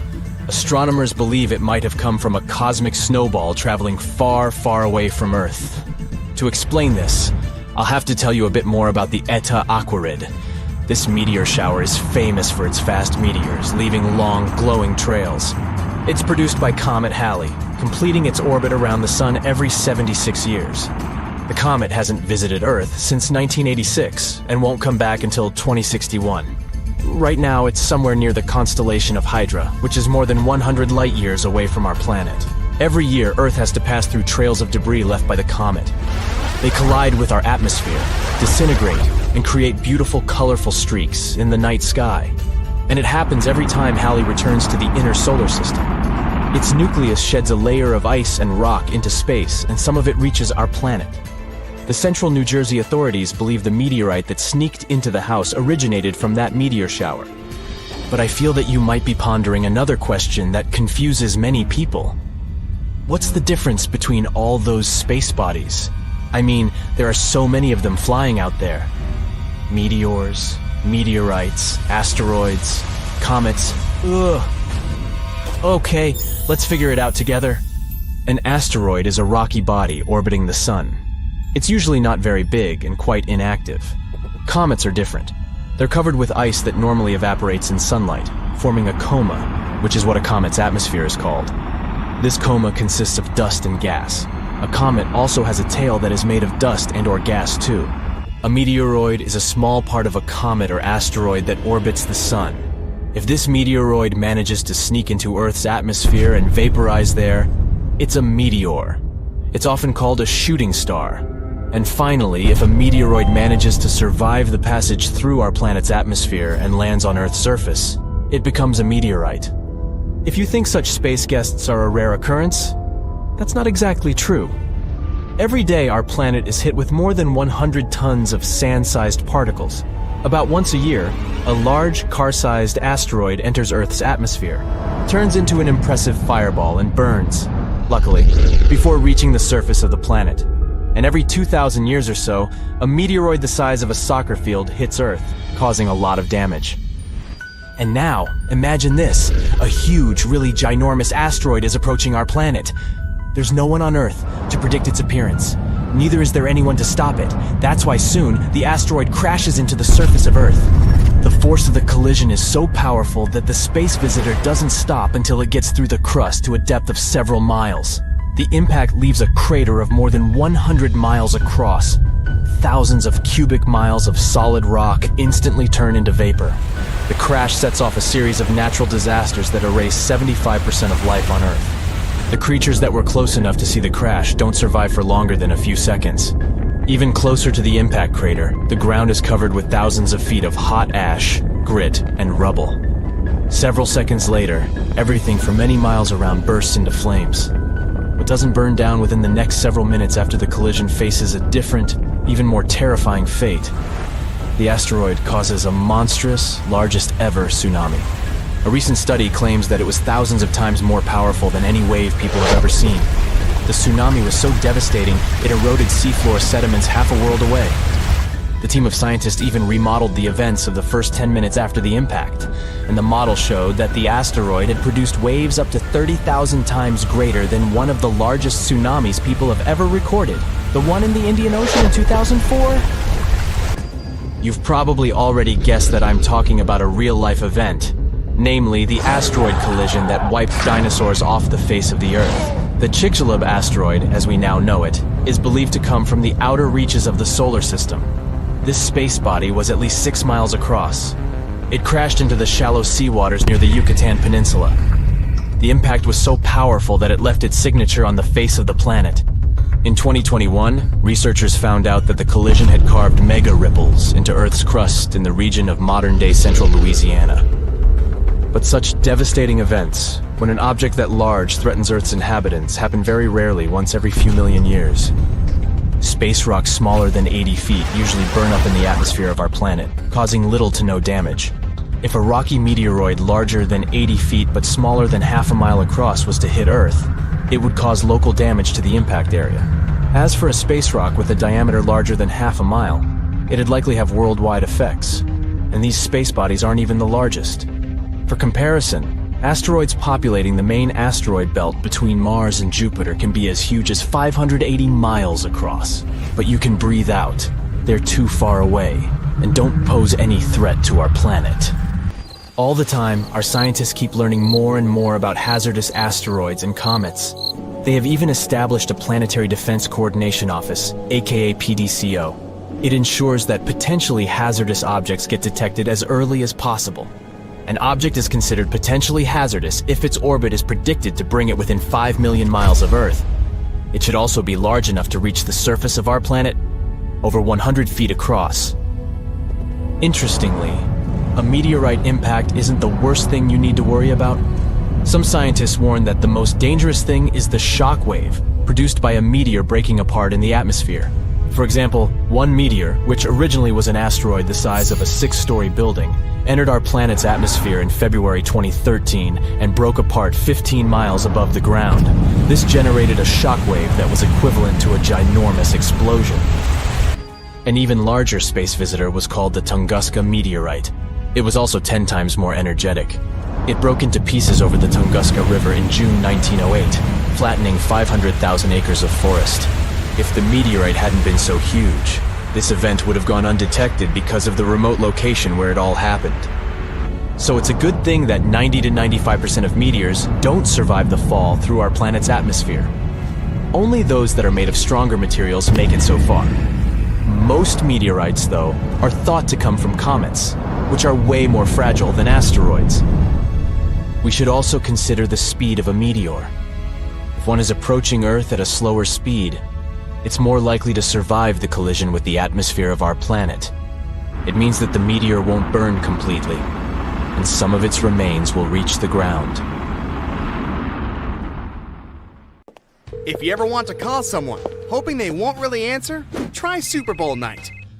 Over 100 million people are enjoying America's favorite sports finals, which is the most watched television program of the year. American football is called this way, although you play it with your hands because it developed from 2 sports, rugby and soccer, known as football in Europe. Also, before some major changes in the rules, they both used hands and feet to play. The 1958 NFL Championship game was the first, and so far the only, NFL title game to ever end in overtime. That night, the Baltimore Colts were playing against the New York Giants. The stadium was full with 68,000 fans, and hundreds of thousands were watching it on NBC. At some point, the crowd got so wild that the NBC cable responsible for the broadcast somehow got disconnected. The game was about to be over at any moment, so they had to do something immediately. Earlier that year, the New York Times asked the producer if they had any plan B for such a scenario. He laughingly answered they'd probably have to send someone onto the field to delay the game. And that's exactly what they did.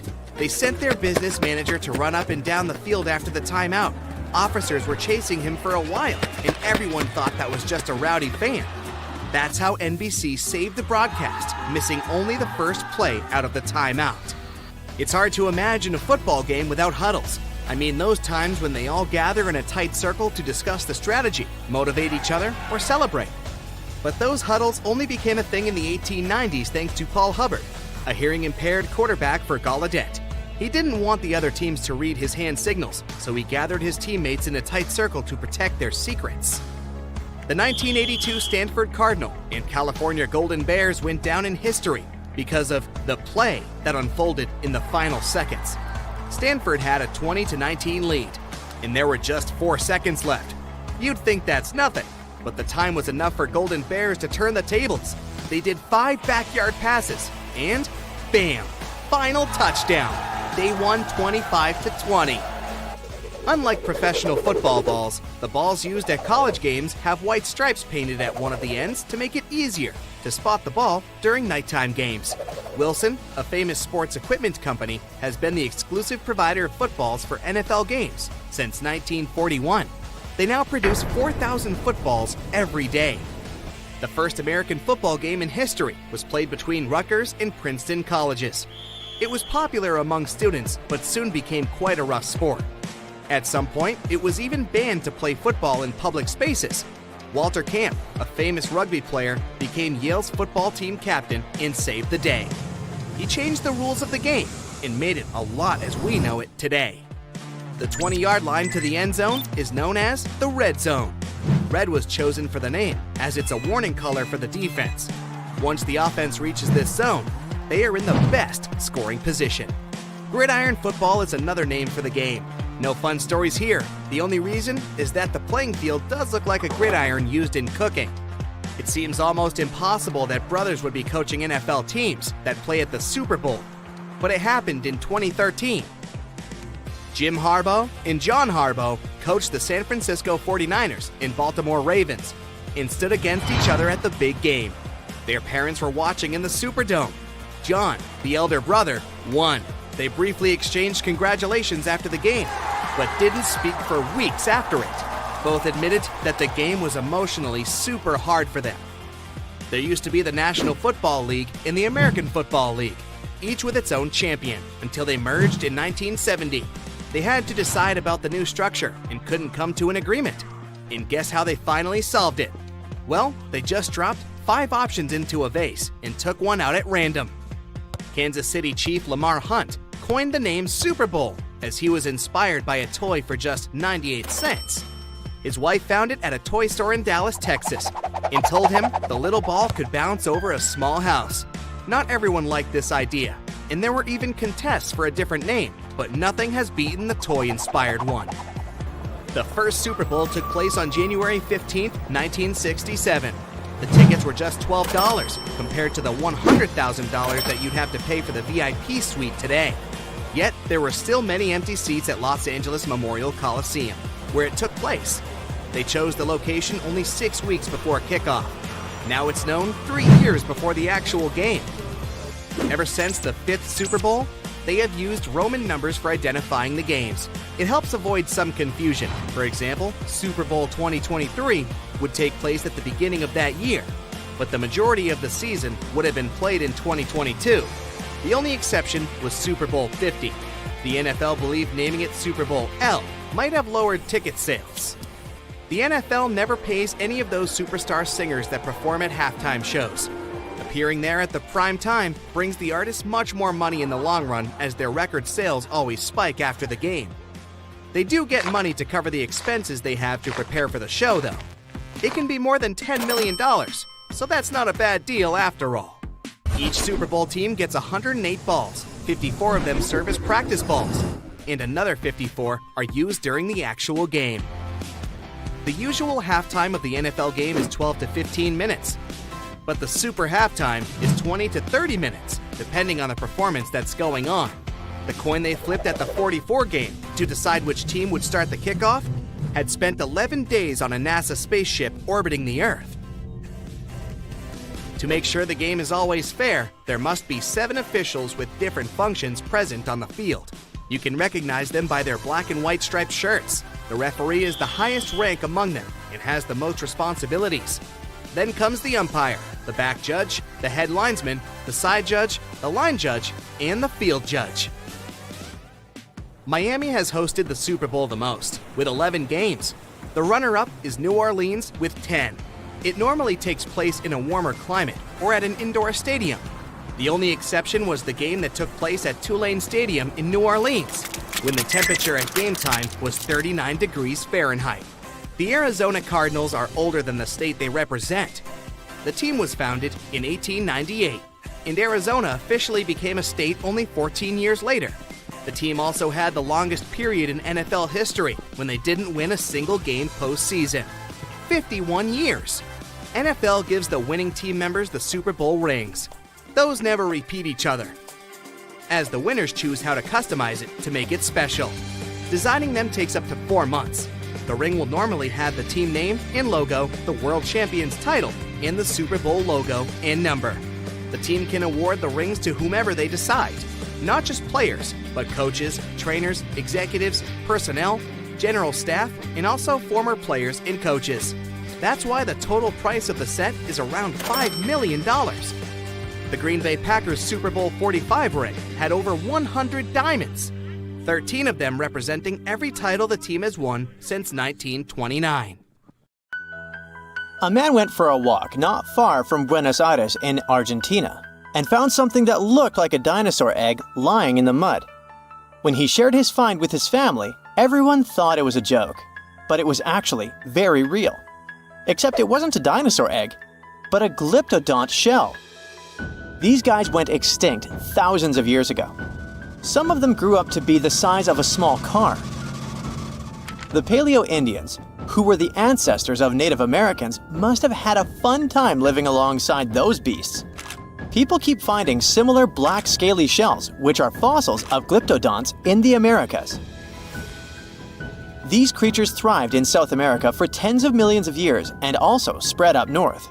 They had thick armor called a carapace and tough, grooved teeth for eating grass. They weren't always giant, but it looks like a colder climate before the Ice Age with open woodlands and plenty of grass helped them evolve. It's pretty hard to hide when you're huge, so they may have developed their fused armor to protect themselves.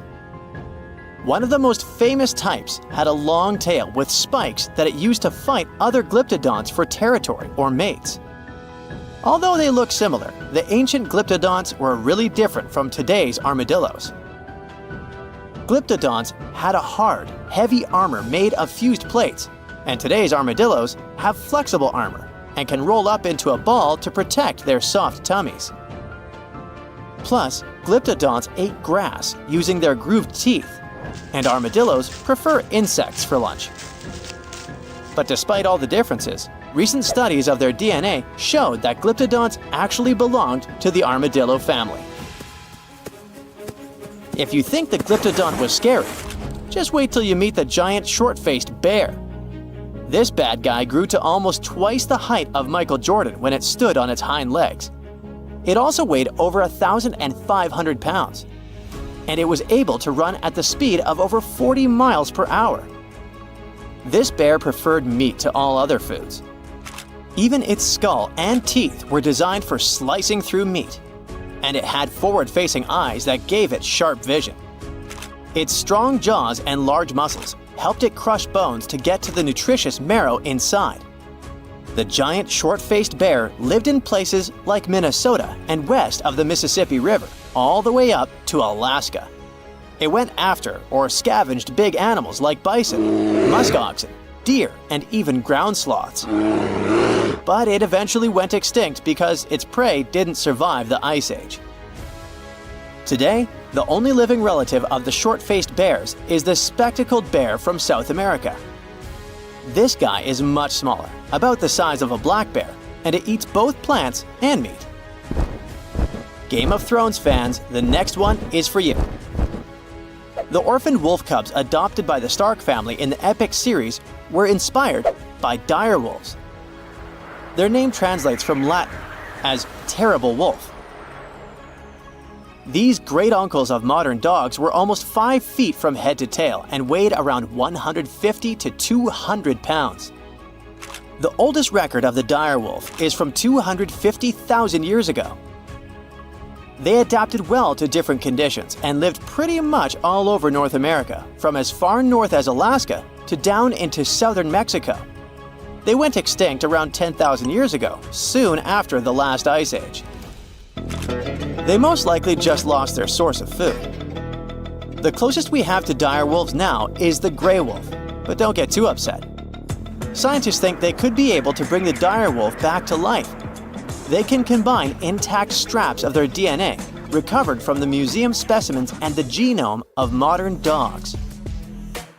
One animal you definitely wouldn't want to be on the de-extinction program is the saber-toothed cat. This bad guy lived in prehistoric North America and parts of South America. And nope, it's not related to modern tigers or other cats. It just went extinct. It had the title of the most fearsome Ice Age predator for a long time, until scientists found out at least one species of it was more like a kitty cat. Smilodon, by the way, Diego from Ice Age was one of those. Could only chomp down with 1/3 of the force of modern lions, but it could open its mouth at a 120 degrees angle, and it could wrestle even large prey to the ground with its powerful body, with disproportionately thick front legs and strong neck. The kitty was probably just too afraid to use its long and narrow teeth that could break easily. And one more detail. It had to have lips that could stretch well for the jaws to open wide, so it most likely drooled like a St. Bernard. Well, at least their teeth grew twice as fast as those of modern lions, and fully formed by the age of 3. The giant beavers, called castoroids, must have grown at the same rate, or so to get as big as a couch. They were about 8 feet long and weighed 200 pounds, which is as heavy as a large refrigerator. They had huge 6-inch long front teeth for gnawing, a narrow tail, and long, shaggy fur. This giant creature lived alongside mammoths and saber-toothed tigers in the woodlands of North America. Like today's beavers, the giant beaver probably spent a lot of time in the water since it was too heavy to move quickly on land. Unfortunately, we don't know for sure if giant beavers built equally giant dams. Even if they did, none of those structures survived over time.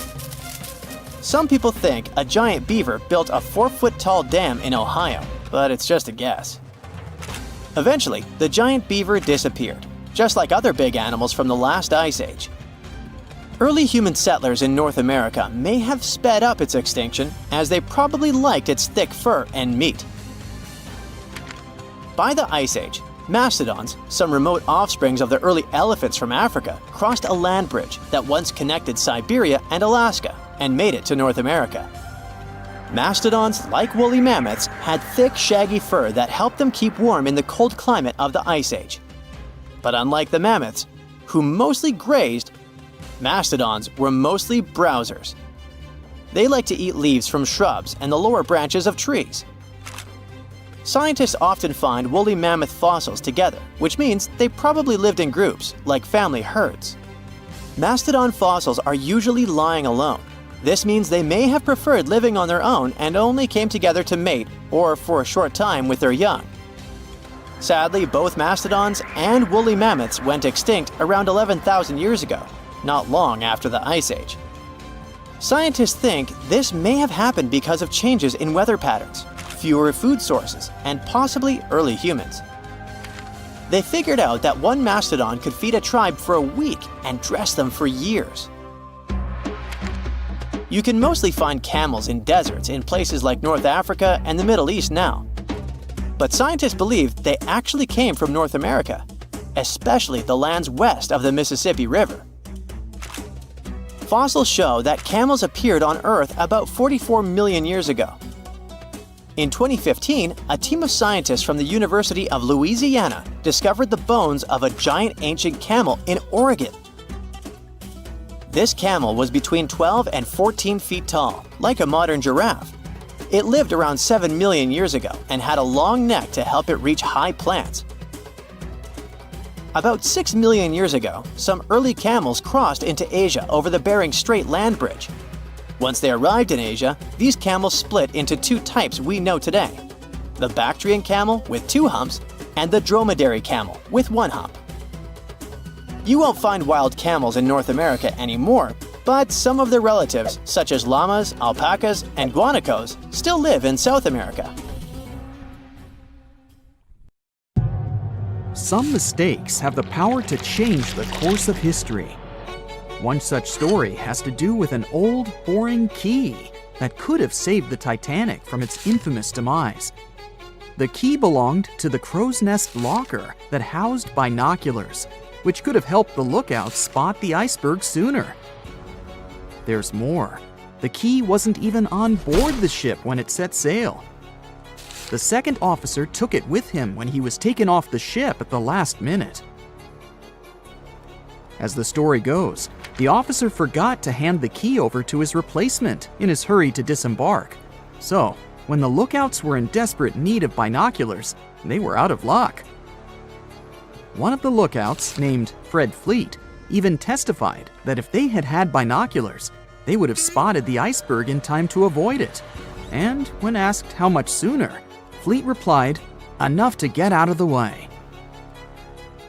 In 2015, some auctioneers got their hands on Blair's key and presented it as one of the most important artifacts from the Titanic. They truly believed it could have saved the ship. Blair kept the key as a souvenir and passed it down to his daughter, Nancy. At one point, it was up for auction with a price tag of over $80,000. Blair himself was quite the hero, it seems. A year after the Titanic disaster, he was awarded a gallantry medal for saving a crewman who had fallen overboard while he had been on board the liner Majestic. He may have forgotten a key, but he sure didn't forget to be a hero when it counted. This next story is both funny and tragic. It's about NASA's lost $125 million Mars Climate Orbiter. The spacecraft engineers failed to convert from English to metric measurements before the craft was launched, and as a result, they lost it. The navigation team at the Jet Propulsion Laboratory used the metric system of millimeters and meters, while Lockheed Martin Astronautics in Denver used the English system of inches, feet, and pounds. JPL engineers mistook acceleration readings measured in English units of pound-seconds for a metric measure of force called Newton-seconds. What's worse is that none of JPL's quality control procedures caught the error in the 9 months it took the spacecraft to make its 461 million-mile flight to Mars. That's a long time to be lost in translation, don't you think? The miscalculations were enough to throw the spacecraft so far off track that it flew too deeply into the Martian atmosphere and was destroyed when it entered its initial orbit around Mars. It's embarrassing to lose a spacecraft to such a simple math error. And it's hard to think of another example of such a large loss due to English versus metric confusion. Ever heard about the mathematical mistake that led to the discovery of the New World? Spoiler alert, it involves a guy named Christopher Columbus and a really big globe. Back in 1492, Columbus set sail from Spain with a mission to find a new trade route to Asia. He was convinced that he was less than 3,000 miles away from Japan, and just a bit more sailing would get him to the Indies with all their tasty spices. The only problem was that Columbus was a bit off in his calculations, like way off. He made a mistake in estimating the size of the globe, which led him to believe that Earth was far smaller than it actually is. Now I know what you're thinking. Wasn't Columbus afraid that he would fall off the edge of the world?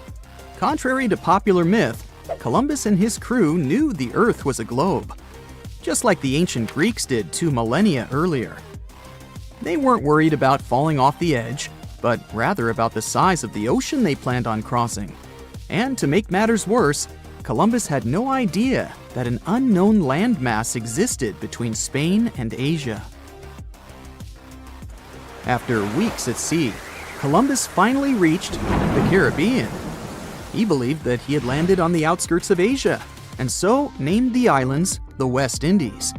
He went on to explore the Caribbean and the northern coast of South America. But here's where things get really interesting. Even though Columbus insisted until his last day that he had reached Asia, another Italian explorer named Amerigo Vespucci mapped the eastern shore of South America down to Brazil and proved conclusively that Columbus had actually discovered a whole new world. A German mapmaker saw Amerigo's maps and labeled the new landmass America after him. And since his maps were super popular at the time, the name stuck. One man named Alexander Fleming stumbled upon one of the most significant medical discoveries of all time by accident. At one point in his career, Fleming observed the demise of many people from uncontrollable infections. Antiseptics were used to fight this, but they often did more harm than good. In 1922, while he had a cold himself, Fleming transferred some of his, nasal discharge to a petri dish and left it on his cluttered desk. When he finally examined it weeks later, he found that an enzyme had some antimicrobial properties. It wasn't until 1928, when Fleming left an uncovered petri dish next to an open window, that he stumbled upon the discovery that would change the world. The dish became contaminated with fungus spores. And when he examined them under the microscope, Fleming discovered that the bacteria near the fungus were dying. He managed to isolate the fungus and found that it was effective against numerous things that caused diseases. And thus, penicillin was discovered. As Fleming himself put it, "I did not discover penicillin. Nature did that. I only discovered it by accident." Talk about a lucky break. In the early 1520s, the east coast of the United States of America was a big mystery waiting to be solved. The Spanish found Florida, and the English and Portuguese found Newfoundland, but the area in between was like a blank spot on the map. France decided to take action and sent an expedition to explore the area. They chose a guy called Giovanni da Verrazzano to lead the trip. For this expedition, he got 4 ships. Unfortunately, 2 of them were shipwrecked, and a third one went home after doing some other business on the Spanish coast. Only the flagship, La Dauphine, crossed the Atlantic with Verrazzano and his 50-man crew. Verrazzano set sail from Madeira and landed at Cape Fear. From there, he sailed south, but got a little scared of running into the Spanish, so he returned somewhere north of Charleston. He anchored not far from his original landing spot, but unlike other explorers, he preferred to anchor well out at sea. He did send a boat to the shore, and he met the natives. They were described as wearing just some animal skins covering their bodies and garlands of bird feathers. As Verrazzano sailed along the coast, he reached the outer banks of North Carolina. He thought that the waters he discovered were those of the Pacific. In reality, what he'd stumbled upon was the Pamlico Sound. He thought that North America was just a long, extremely narrow strip of land. This mistake led mapmakers to show North America as almost completely divided in 2. Moving on, Verrazzano reached a beautiful place that he called Arcadia. probably Kitty Hawk, North Carolina. Sailing further north, he missed the entrances to Chesapeake and Delaware Bays because he kept quite far from the coast until New Jersey. Then, the moment we've all been waiting for, Verrazano discovered New York Harbor, and he anchored in the Narrows. Later, it was named after him, and now it is spanned by the Verrazano Narrows Bridge. Once Verrazano's Sea appeared on the map, it became widely accepted and impacted loads of future explorers. For example, Henry Hudson went looking for a passage to the Pacific in the middle latitudes of the continent. But, as it turns out, the Englishman never did find the Pacific Ocean anywhere near Virginia. And the cartographic myth eventually faded away. It's funny to think about how a mistaken belief could have such an impact on history. New York City's Herald Square Hotel. A maid with a cart of clean linen is walking along the corridor on the 5th floor and making the bed in each room. She cleaned rooms 550, 551, and 553. She skipped the room 552 because she knew that the tenants wouldn't open the door. Strange woman had been living there for more than 20 years. Hotel records said 3 women had checked into 552. Ida Wood with her sister and her daughter. No one had ever seen them, but they always paid their bills on time. They ordered milk, coffee, bacon, eggs, and other food almost every day. The messenger brought it up to them and received a dime as a tip every time. The residents of room 552 did not allow anyone to clean it. Jesus, only twice in all her time working here, the maid managed to persuade Ida to replace dirty sheets with clean ones. Even then, the mysterious woman passed the laundry through a slightly open door and didn't show her face. And then, one day, everything changed. In the spring of 1931, at 4 p.m., the door opened. 93-year-old Ida Wood looked out of the room and asked the maid to call the doctor. Ida's sister, unfortunately, had fallen very ill. People quickly gathered around room 552. Doctors, hotel managers, lawyers, and cleaners. The image, what they saw inside, stuck in the heads of many New Yorkers for a very long time. News about Ida Wood spread almost all over the US. Months and even years later, people were still discussing this mysterious woman. But to understand what happened here, let's find out who Ida Woods was. Ida came to New York in 1857 at the age of 19, and her last name was Mayfield. Her father was some rich sugar plantation owner in the South. At some point, she decided to change her life and move north. Here in New York, she quickly became a popular girl. Beautiful, young, and very smart, Ida easily figured out who to be friends with and who to avoid. She knew all the gossip and social life news of New York. She was always a welcome guest at any party. Many men were delighted with her beauty and intelligence, but no one could get into a relationship with her, since no one met her requirements.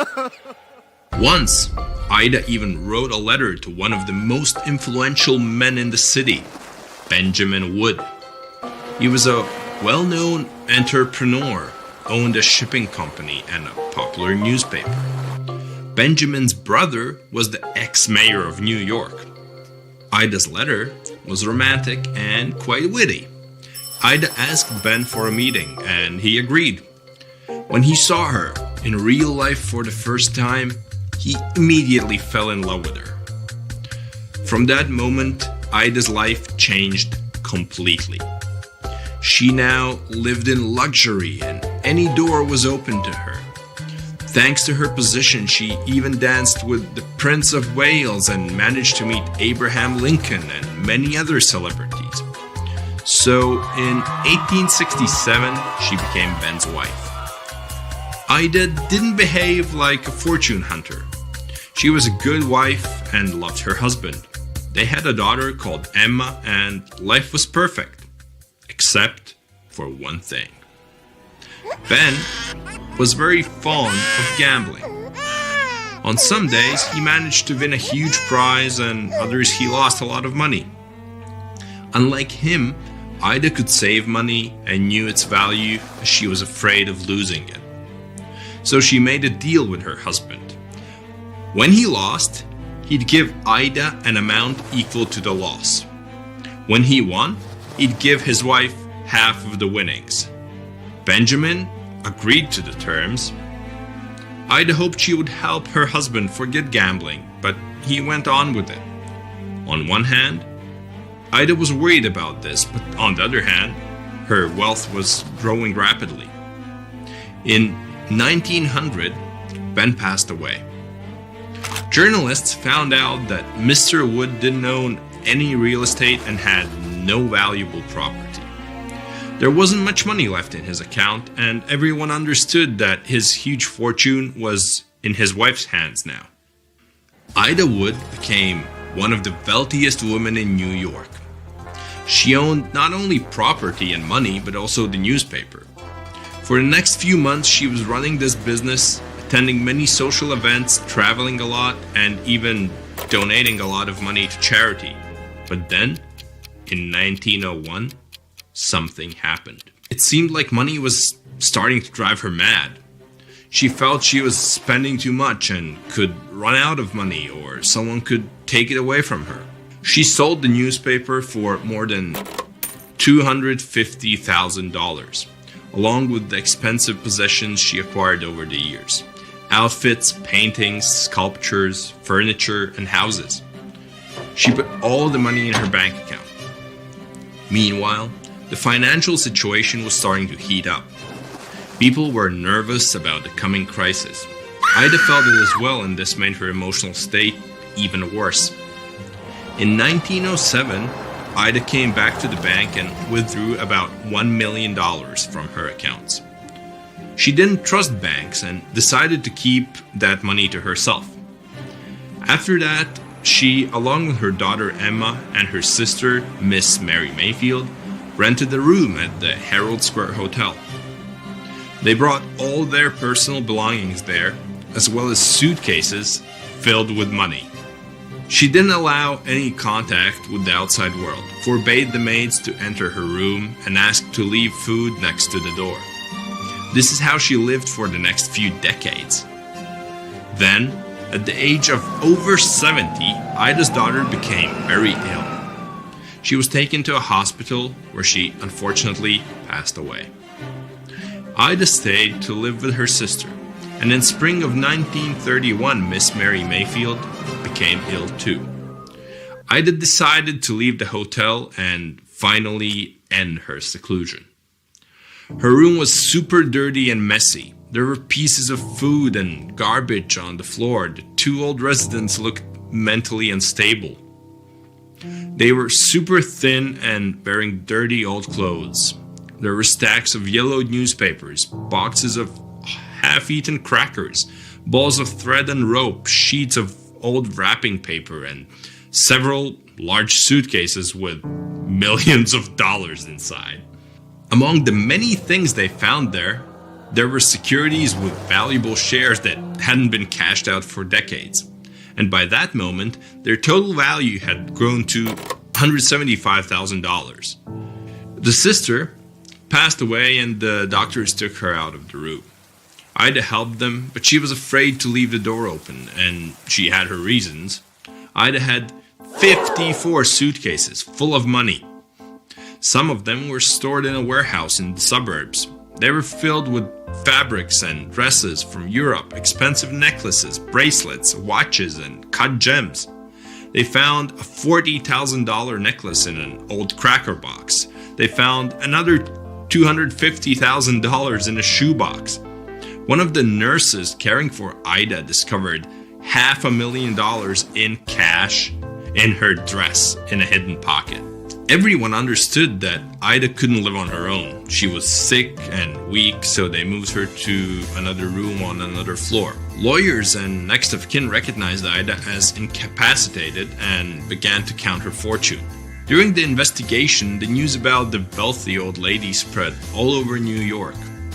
There were people who called themselves relatives of Ida, and each of them claimed a rich inheritance. Ida's health was getting worse.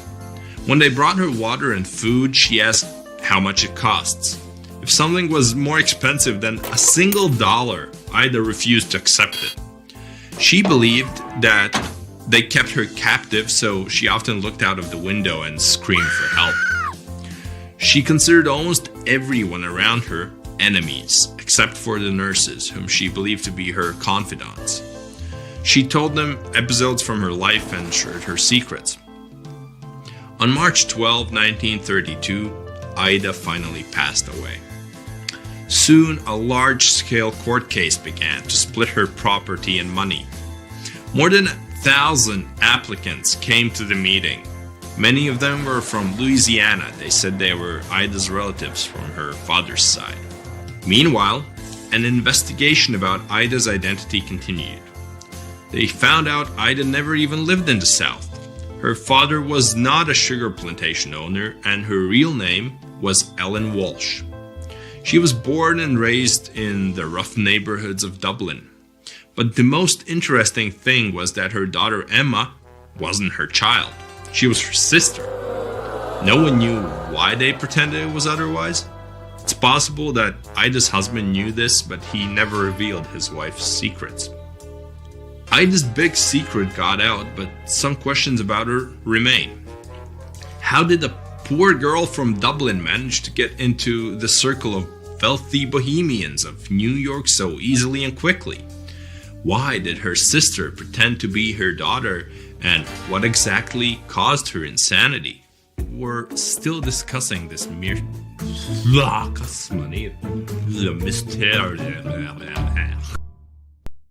On December the 5th, 1952, a nauseating yellow-gray fog engulfed London, claiming 12,000 lives. This wasn't mere mist. It stank of rotting eggs and stretched 30 miles wide.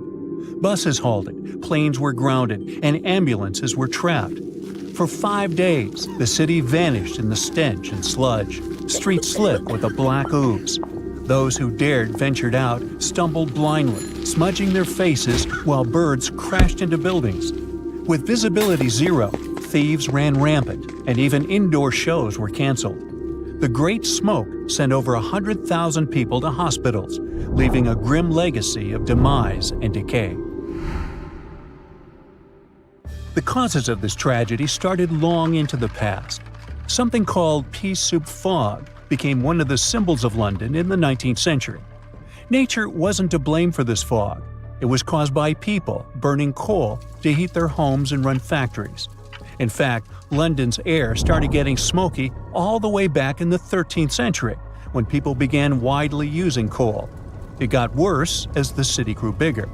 By the 17th century, people were already complaining about the dirty air. King James I tried to prevent so much coal burning with new laws, but nothing really changed.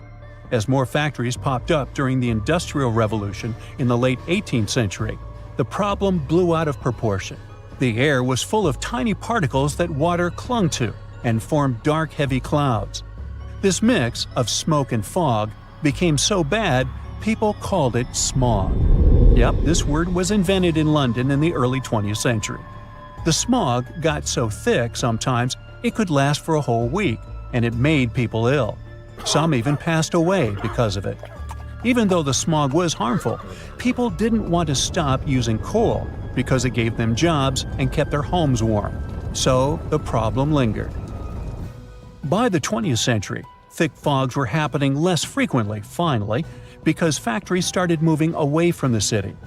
But on that December day in 1952, an anticyclone appeared over London. This meant that the cold air near the ground got trapped under warmer air higher up. like a lid keeping everything underneath.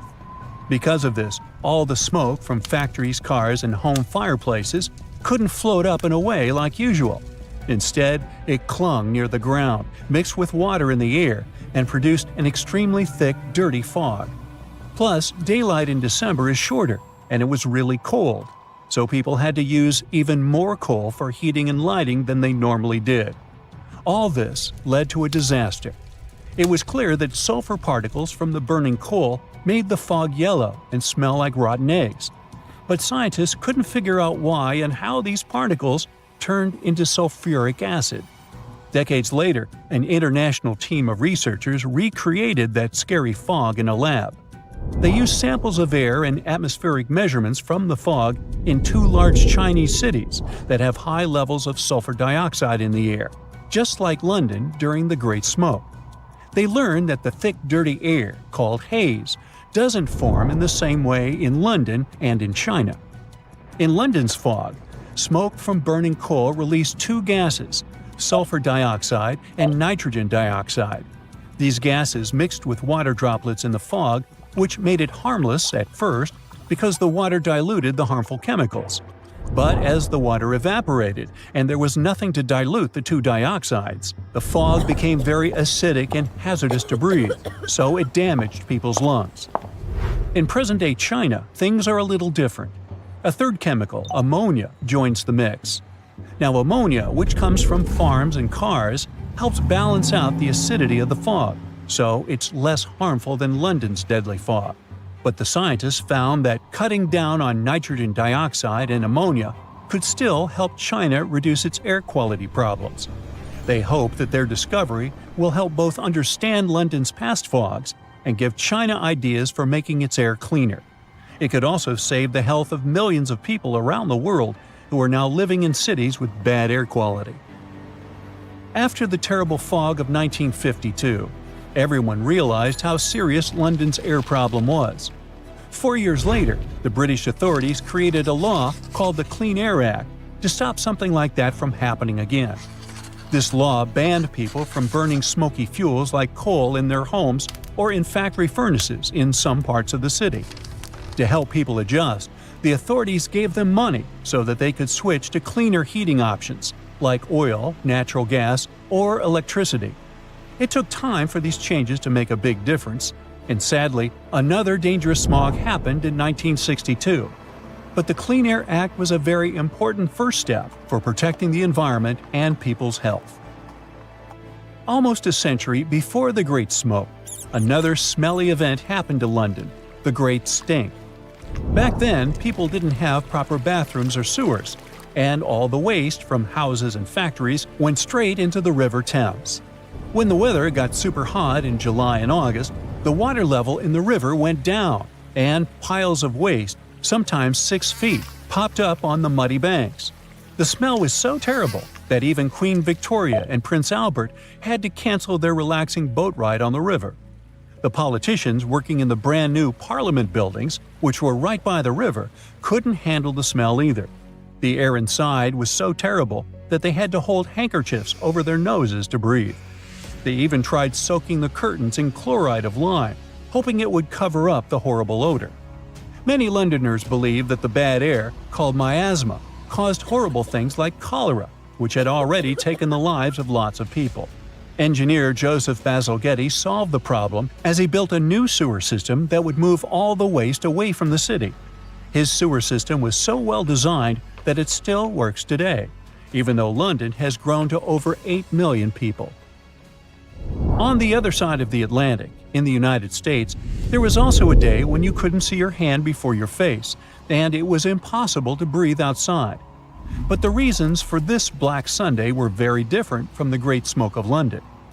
In 1931, it almost completely stopped raining in the southern Great Plains.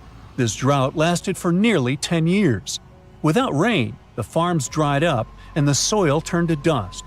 Strong winds blew this dry dirt into the air and created huge dust storms.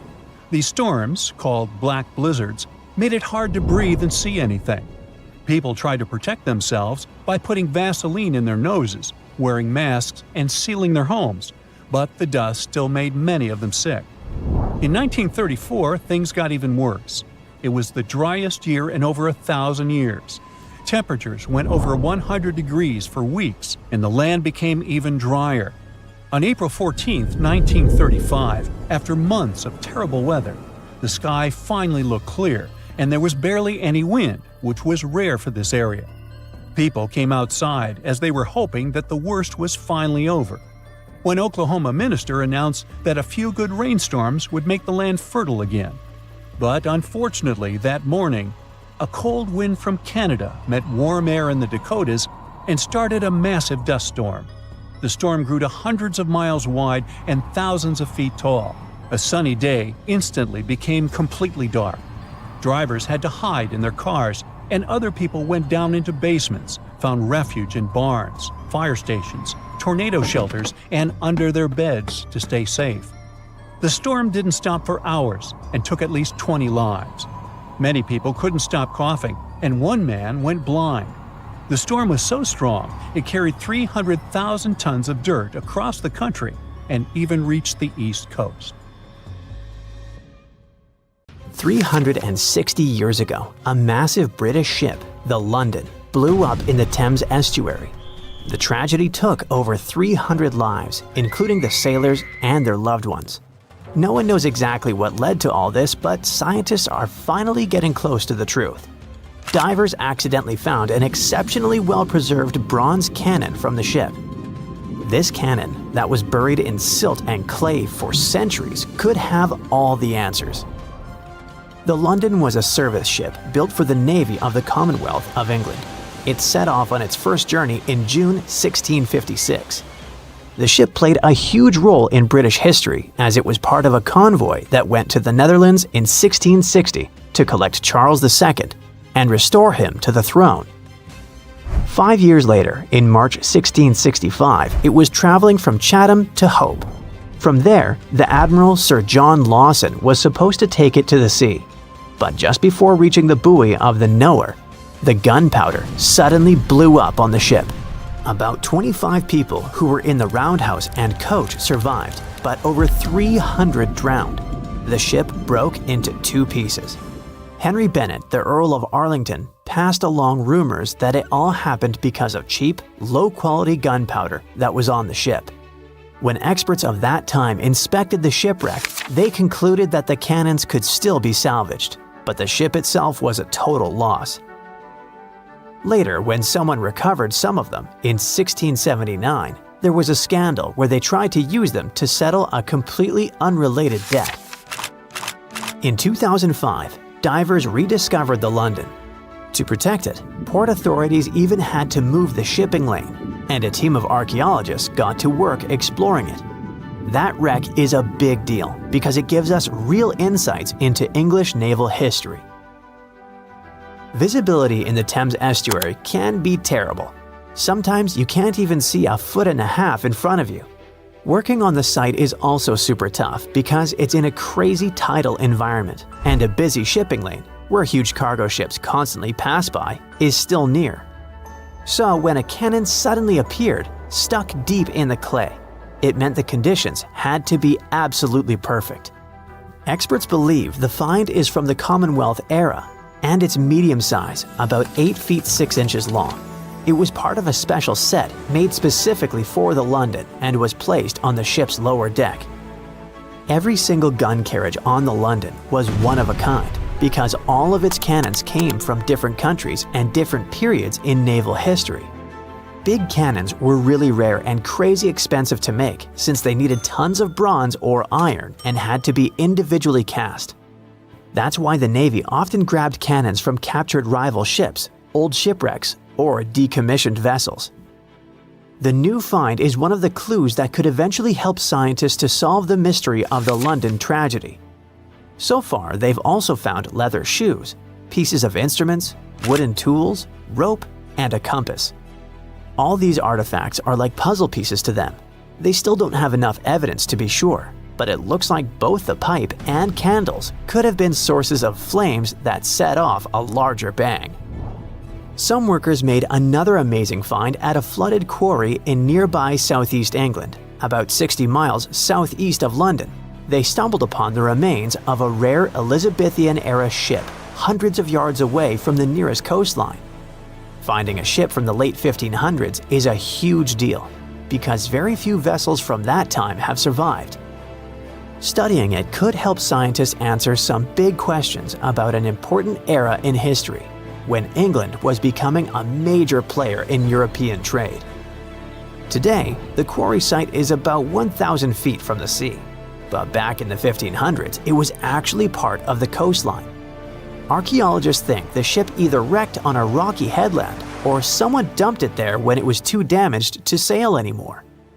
Scientists haven't identified it yet, but they studied over 100 pieces of its wooden hull, reading the tree rings, and found that it was built from English oak trees cut down between 1558 and 1580.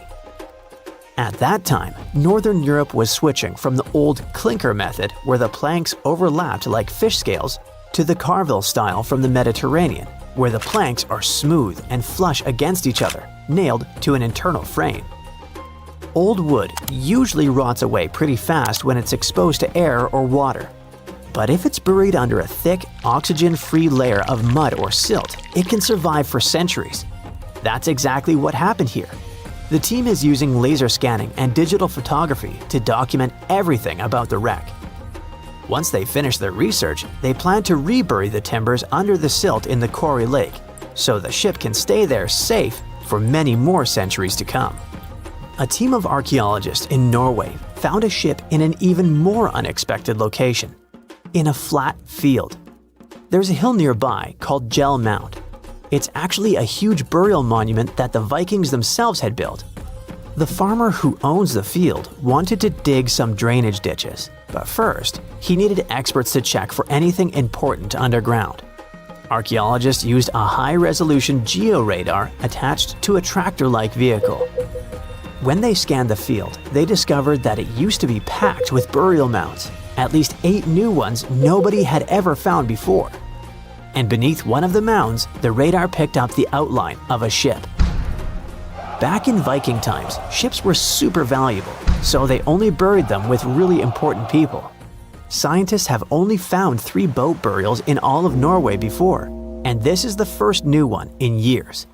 The team believes this ship is from Viking times, probably between the years 500 and 1000 CE. Because the burial mound above it got flat over time, the ship is now only about 1.6 feet below the ground. That's super close to the surface. It's around 66 feet long, and the radar showed that parts like the keel and the floorboards are still preserved. The archaeologists plan to explore more using non-invasive tools so they don't wreck anything by accident. If they need to, they'll start an excavation. Far away from Norway in the Namibian desert, a miner looking for gems accidentally found a legendary shipwreck almost 500 years old. The workers called in an archaeologist to check it out, and they thought it must have been the remains of a Portuguese trading ship, the Bom Jesus, that had mysteriously vanished in the 1500s. The Bom Jesus had left Lisbon loaded with treasures, aiming for India. But somewhere along the southern tip of Africa, a brutal storm slammed it into the Namibian coast. The ship smashed into rocks, broke apart, and disappeared under the waves.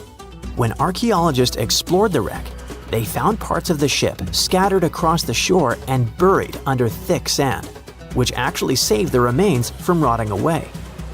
They even discovered treasure, over 40 tons of cargo that had spilled out of the captain's chest underwater when the hull broke.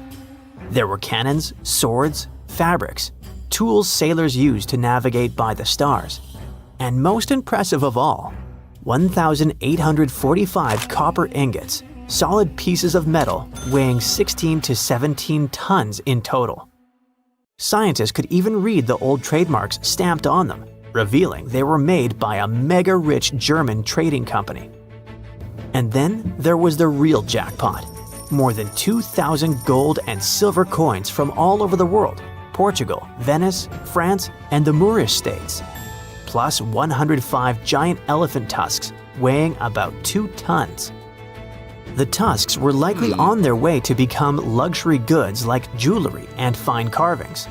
DNA tests later showed the ivory came from West African forest and savanna elephants. They didn't find many bones though, which means the crew either managed to escape or were lost forever at sea. Everyone stares at the flight attendant as she hastily walks past the passengers. She ignores any request that comes to her and rushes to the cockpit. Everyone looks at each other confused. Is there a problem with the plane? Behind all these worried people, one man is sitting patiently, waiting for his plan to unfold. No one knew the danger they were about to be in. It's Thanksgiving. Everyone is boarding a plane from Portland, Oregon to Seattle, Washington for the holidays. Everything seemed like a typical day at the airport, except for when D.B. Cooper walked in. No one noticed him, and no one suspected anything out of him. He is a man of mystery. And when I say mystery, I mean D.B. Cooper isn't his actual name. Until this day, no one knows his real identity. All we know is that he bought a ticket under the name of Dan Cooper. But the media came into the picture and started telling this story portraying him as D.B. Cooper. And ever since then, he was known by this name. He was described by witnesses as a middle-aged man in his mid-40s. He was wearing a dark business suit with a black raincoat. He wore a white shirt and a thin black tie. The flight was short, 37 minutes to be exact. So nobody figured that something terrible was going to happen. He boarded a Boeing 727, carrying nothing but a black briefcase and a brown paper bag. Back then, there wasn't any background checking or luggage scanning for safety measures. You just walk in, grab your seat, and be done. He strategically took a seat in the last row and ordered some beverages just as the plane was ready for takeoff. In a few minutes, the pilot announces that they're ready to fly. The passengers on board are expecting to munch on some delicious turkey and be with their families in less than an hour. Cooper had other plans and waited until the plane was in mid-flight. He noticed that everyone was minding their own business. He had a note with him and waited for the flight attendant to approach him so that he could give it to her. Her seat was directly behind him, so once she was nearby, he handed her the note. At first, the flight attendant didn't make much of the note, thinking that the middle-aged man was just handing her his phone number. But then, he leaned in towards her and told her to read it. Her face turned white. She couldn't tell whether this was a prank or he was serious. But she looked at him, and he wouldn't blink. The note was hinting that he was carrying something devastating in his luggage. To keep everyone safe, he demanded $200,000 by 5 p.m. It might not seem like a lot of money to demand given you're in a position of power, but back then it was a lot. That value now would be around $1.4 million. He also requested 2 front parachutes and 2 main parachutes to be worn on his back. The flight attendant passed the message to the pilot, who made the request through the radio. At first, no one noticed anything, but then news caught on about Cooper's plans. They noticed how the flight attendant was jittery and uncomfortable. Once they landed in Seattle, Cooper wasn't done. He seemed confident in his plan according to the people on board. They brought him the money and refueled the plane so that he can continue with his plan. They also brought the parachutes as he demanded. He was meticulous in the order in which his demands were met. He wouldn't let anyone off the plane unless the money was brought in. He asked for 4 civilian parachutes that the authorities brought from a skydiving school. Once he received his parachutes, he allowed the passengers to leave. The only people left on the plane were 3 flight members and 3 cabin crew. Cooper was losing his patience since refueling the plane was delayed. On top of that, they didn't deliver the money to him in a knapsack as he asked. According to witnesses, he was a calm person and didn't lash out at anyone. But eventually, the plane took off. No one knew what his plan was. He showed the flight plan to the pilots and told them to fly toward Mexico City as slowly as possible and to remain at around 10,000 feet above the ground. The flight route was well designed, like someone who had aviation experience in the past. He told them to leave the landing gear deployed during takeoff and mid-flight, and for the cabin to remain unpressurized. His plan was in motion, but there was another problem. Cooper had been informed that the plane could only travel another 1,000 miles with the amount of fuel given. That means he couldn't make it to Mexico. After much pondering, Cooper decided that they would have to stop for another refueling. They decided to land at Reno Tahoe International Airport in Nevada. Cooper knew that this would stop him from running away with the money, so he told everyone to wait near the cockpit. He was now alone where 35 other passengers would be sitting. It's only been 4 or 5 minutes since the plane took off from Seattle. The pilots received a warning red light flashing, showing that the internal pressure has changed. A witness recalls peeking at him, tying the money to his waist as he strapped on the parachute. Some of the cabin members asked him if he needed any help through the intercom. He simply replied no, and that was the last thing Cooper ever said to them. Once the stairs were deployed out of the tail of the plane, the back end suddenly shifted upward, but the pilot was experienced enough to keep it flying level. They would constantly announce to Cooper that they were about to land and that they needed him to close the aft stairs. But he wasn't responding. No one from the crew went back to see where he was.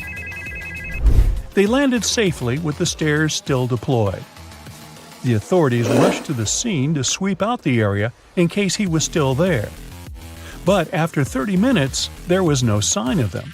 They can confirm that Cooper had jumped out of the plane with the money strapped to him via a parachute in the pitch-black night. And since that day, Cooper was never seen again. It's not clear whether he made it to Mexico or not, and no evidence shows whether he survived or not. Some of the money with the same serial numbers given to him was found in Washington, but that's the only trace of him. Either he made it back to Washington, or the money was found somewhere and spent by the finder of the loot. If he's around today, then he'd be in his mid-90s, which equally means he might not be around today. It's not like it was a complete dead end. Throughout the years, many people became obsessed with D.B. Cooper, that they came to the authorities to claim they were the ones who did it. But they were just seeking attention. Who wouldn't want to be the hero in this? The authorities even believed he could have been Canadian, since Cooper was named after a comic book hero who used to jump out of planes to escape danger. So many theories popped out of thin air, but nothing was conclusive. There was a famous sketch of Cooper, but it's hard to truly identify the man. Cooper became a celebrity and a hero to some. Some people even launched a Cooper Con, where fans of the mystery man would meet up together and share their theories and so-called evidence of his presence. The truth is, we still don't know. In 2016, the authorities decided not to pursue D.B. Cooper anymore. They claimed it was too time-consuming and one of the most exhaustive investigations in their entire history.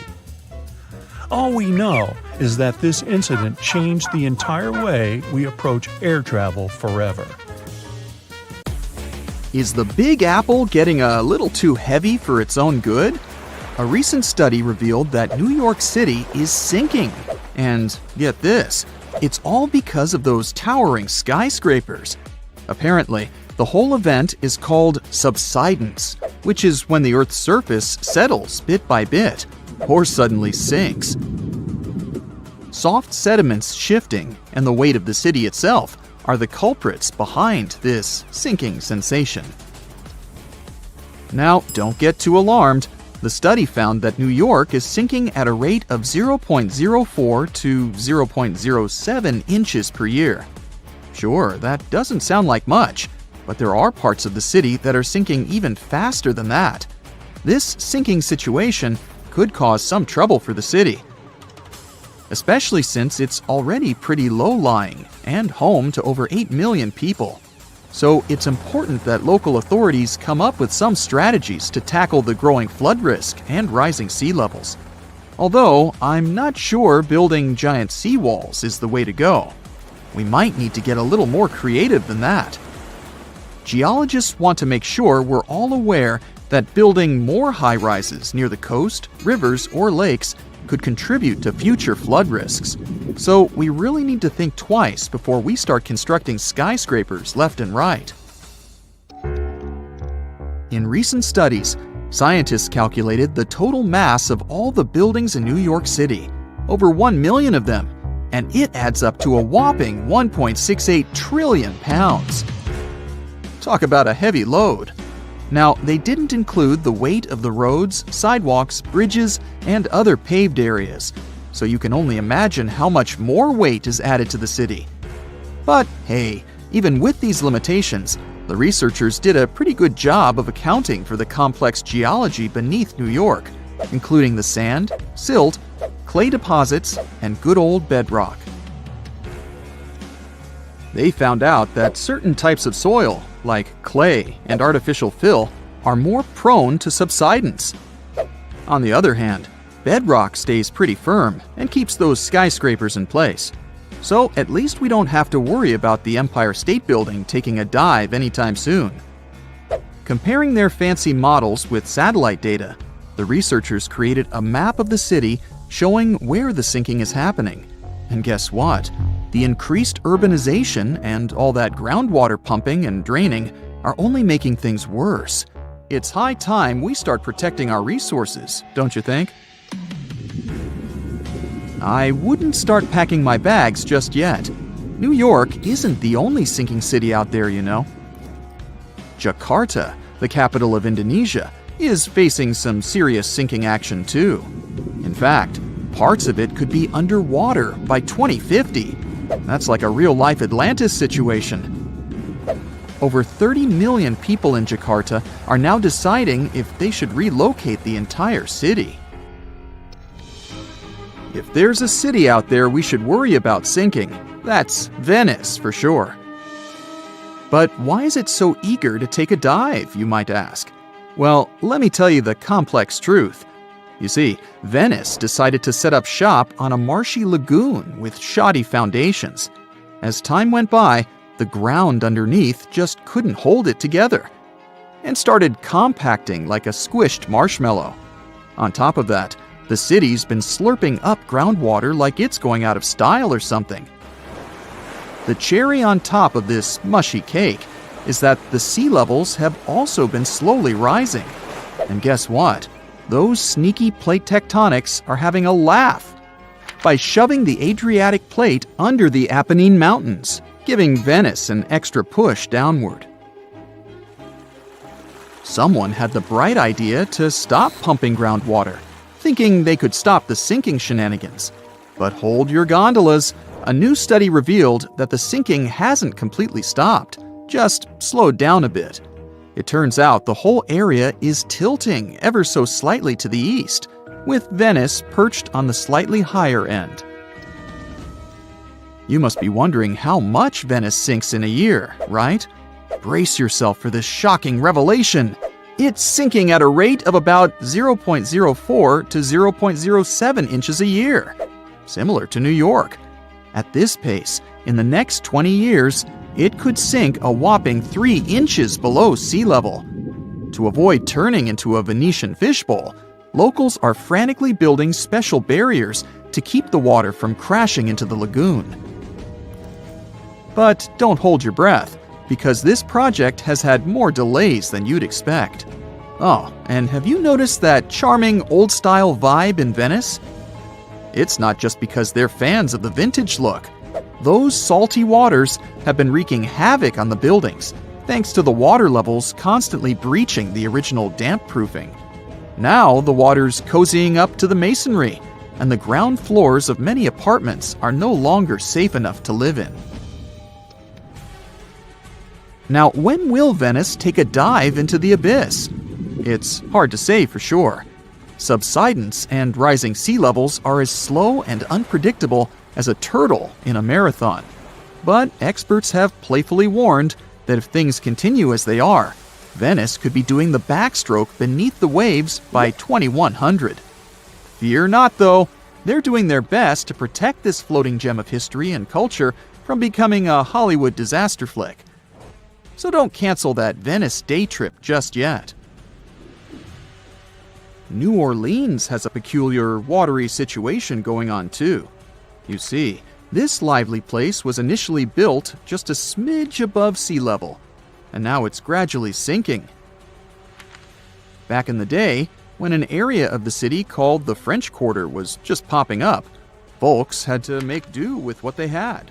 They scored the best land they could find, but it was only about 10 feet above sea level.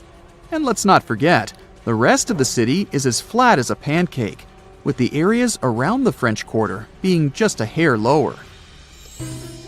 Now, even though they knew they were up against some soggy odds, the resourceful New Orleans residents did their best to elevate their houses above the flood-prone land they chose as their home.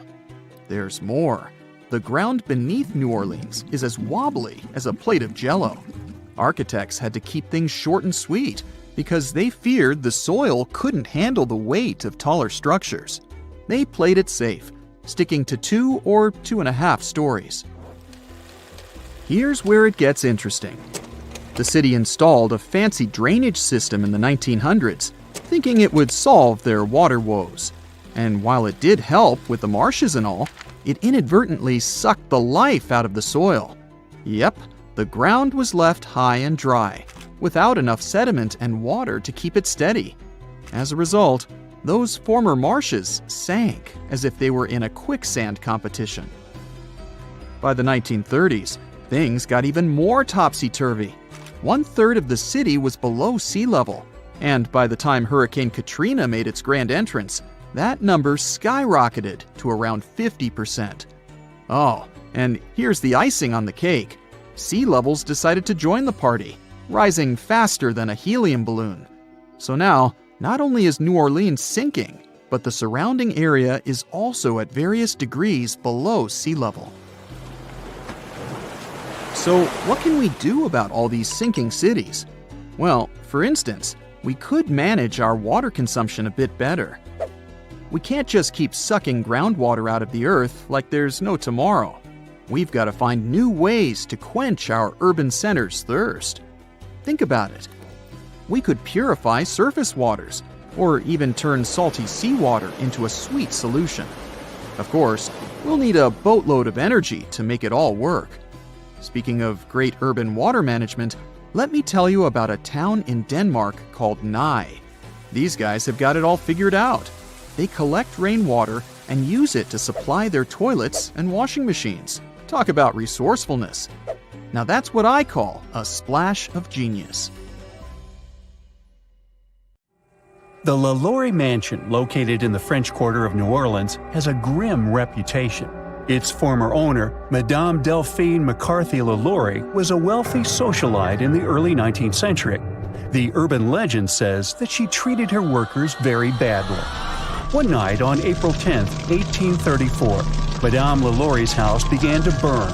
Madame and her family managed to escape, but she abandoned her workers. They were locked inside the house. The locals, outraged by her negligence, gathered around the house, broke some of its walls, and eventually stole the remaining possessions. After the fire, the LaLaurie family escaped to Paris. Another private mansion was built on this Louisiana land. But it's said that the ghosts of those workers are still trapped inside the property. They tend to bother living people demanding justice. Today, the house is private, but you can book a tour and hear this story in detail. By the way, the mansion and its notorious owner played a big part in the American Horror Story franchise, although they didn't actually film the series in that particular house. American actress and director Kathy Bates played Madame LaLaurie and showcased the quirky character of this famous woman. So you can check it out if you're not afraid. Our next creepy destination was also shown in a movie franchise, the Amityville Horror. The media says this Dutch colonial-style home is located in the village of Amityville in New York. George and Kathy Lutz bought this property in 1975 for $80,000. The low price was due to the tragedy that happened in the house 1 year before. One night, a young man named Ronnie DeFeo, who lived in the house, took the lives of all his family members. The Lutz family began to notice strange activities in the house, such as phantom odors, unreasonably low temperatures, and loud sounds of unknown origin. According to the Lutz family, one day they called a preacher to clear the grim vibes, but he felt very bad during the ritual and his hands started bleeding. The Lutzes fled the house in a rush. Their spooky story inspired the Amityville Horror, a book written by American author Jay Anson and several successful horror movies. Although the house was reconstructed, it still exists. However, its address has been changed to confuse the trail and prevent crowds of tourists from gathering around it. Do you recognize this seemingly cute house in Harrisville, Rhode Island? It's known as one of the most haunted houses in America. The property earned its notorious reputation after multiple people lost their lives in this house over the years. In 1970, the Perrons family began to live here, and according to the legend, an invisible being lived along with them. At first, the entity was playful, but then it started getting more sinister. The family members experienced physical attacks and unexplainable illnesses. They invited the famous mystery hunters, Ed and Lorraine Warren, to research this case, which later inspired a book and the movie The Conjuring, released in 2013. In 2019, the property was purchased by the Heisens family, who also investigated mysteries. They reported some weird stuff going on in the house too, and eventually developed a successful business on haunted tourism. They sold the property for nearly $1.5 million in 2022. Let's move on to Tennessee. The urban legend tells a creepy story that started in 1804. John Bell and his family moved to this peaceful-looking farm in North Carolina. At first, everything went well, but 13 years later, the family began to experience bone-chilling events. At first, they started seeing weird animal-like shadows around the farm. Soon, these mysterious guests began to whisper and eventually talk out loud. Some mysterious entity began to wake up the family at night with loud noises and attacks. It particularly bothered their young daughter, Betsy Bell. Invisible hands grabbed Betsy by the hair and hit her body. When she grew up and was about to get married, the entity did everything to break the engagement, saying that Betsy wouldn't be happy with her groom. Rumors about these scary events spread throughout the village, and the locals began to visit the farm, hoping to see it for themselves. They called the entity Bell Witch. Many years have passed, but the locals still believe that the phantom of the evil witch lives in these places and hides in a cave near the farm. Ohio is one of the most notoriously haunted states in the USA. One of its legendary spots is the Mansfield Reformatory, a former prison that supposedly hosts the country's most creepy entities. The prison is nearly 130 years old. It was closed in 1990 and soon gained fame, especially after becoming the filming location for The Shawshank Redemption. And since we're passing through Ohio, let's take a look at another spooky place. The Chippewa Lake Amusement Park used to attract many guests with its various rides, roller coasters, and iconic Ferris wheel. But in the 1970s, 100 years after opening, the park was forced to close. It happened due to poor maintenance and low attendance. The park has gone through multiple fires, so today it looks like a bunch of creepy ruins overgrown with shrubs and rust. Mark Twain had been living in this charismatic house in Hartford, Connecticut for about 17 years. In this period, he wrote both The Adventures of Tom Sawyer and The Adventures of Huckleberry Finn. Today, this property serves as a museum that showcases the author's life. But it's also known for some mysterious phenomena. Multiple visitors reported hearing odd noises and seeing a phantom of a woman in white. The most haunted part of the house is the billiard room. Twain used to chill there a lot during his stay, and today, some visitors claim they can smell tobacco smoke as they pass through. Now, Pennsylvania has lots of terrifying tales to offer. Despite its chic appearance, this fancy mansion has been empty for a while now. Its owner, Peter Widener, finished the construction after losing his beloved wife, Hannah, during a tragic yacht trip. It happened at the end of the 19th century, and eventually, Widener lost multiple relatives in this house. He was wealthy enough to invest in the Titanic construction. Perhaps he was fascinated by the idea of an unsinkable ship. But unfortunately, both Peter's oldest son and grandson lost their lives when the Titanic sank. Eventually, the mansion was abandoned. But it's said that the phantoms of the Widener family are still there. And speaking of the Titanic, Molly Brown was one of the survivors. She got famous for rowing a lifeboat for about 7 hours before reaching a safe place. But Molly's own mansion in Denver gained a spooky reputation. She owned the haunted property together with her husband, who ran a mining business. Over the years, multiple people reported seeing phantoms of cats and human figures running down the staircase of the house. The witnesses of such visions insist that something spooky is definitely going on behind these walls. Today, the mansion operates as a museum, so you can go and see it for yourself. And how about meeting a creepy phantom while doing some casual shopping in Soho? The urban legend dates back to 1799. A young lady, Gulielma Elmore Sands, tried to escape with her lover, Levi Weeks. They were tenants in the same boarding house. Around 2 weeks later, her body was found at the bottom of a well in the building that today hosts a large retail store, COS. After the horrifying discovery, the police arrested Levi. Although he was acquitted, Sands' phantom is said to haunt the building as a warning to other ladies. The creepiest thing is that the well is still there, and shoppers can see it in the basement at the back of the men's department. Now brace yourself and welcome to the famous haunted toy store in Sunnyvale, California. The legend says that the land under the property used to be a plantation owned by Martin Murphy. He hired a preacher, Johnny Johnson, who fell in love with Murphy's daughter, Elizabeth. But she got engaged to a lawyer. Johnny's heart was broken, and he lost his life in an accident while chopping wood. Today, Johnny's phantom reportedly wanders around the Toys R Us store, still chasing his beloved Elizabeth. Customers and employees report seeing objects moving on their own, hearing mysterious footsteps, and even Johnny's whispers over the intercom system. Ooh. You probably know someone who's been unemployed for a while. Let's call him John. John's been job hunting for months. In the meantime, government benefits help him pay rent, bills, and food. Then he finally gets a job. He's excited, gets his first paycheck, and thinks life is back on track.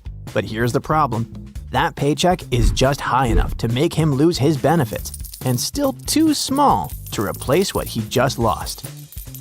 Now he also has new costs, like paying for transportation to get to work and childcare while he's at the office. So after all that, he realizes that he actually has less money now than when he was unemployed. That's not just frustrating, it's a real thing, and it even has a name: the welfare trap. This is just one of many poverty traps that affect about 1 billion people around the world. And in the US alone, over 35 million people are living in poverty. So the big question is the American dream a lie? Well, John doesn't see it that way. He truly believes hard work will pull him out of poverty. But right now, his paycheck barely covers rent and bills. So he starts cutting back on basic needs, like food. The problem is, eating badly doesn't just leave us hungry, it also reduces our capacity to work. When you don't eat well, you feel tired all the time, and it's harder to focus or learn new skills, so it drags down your productivity. And when that happens, you don't move up. You stay stuck in the same cycle of low-paying jobs, one after another. And you still can't afford the things that could really help you move forward to a better-paying job. Then there's healthcare. When you're poor, most of your money goes to just getting through the month.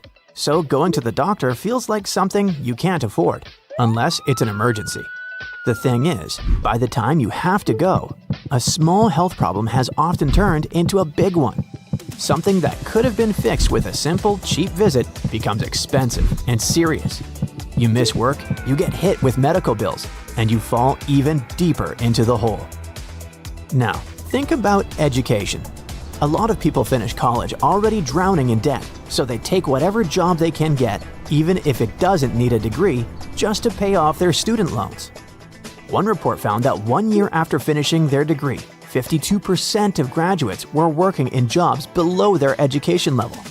10 years later, around 45% of those people were still stuck in the same situation. All these tough repeating cycles are connected to something known as the capacity curve. Basically, if you're already doing financially okay, an extra dollar can really help you move forward. But when you're poor, that same extra dollar mostly goes to survival, rent, food, bills, and debts. So climbing up takes way more effort, even when you're working just as hard. But where does poverty come from? There are two ways to see it. First, the macro view. Some roots go way back. Things like historical injustices that still affect people today. Then, there's the micro level. Right now, 5 things push a lot of people into poverty: long-term unemployment, debts, trouble with education, trauma, and families breaking down. And the hard part is, these things almost never come alone. They usually stack together.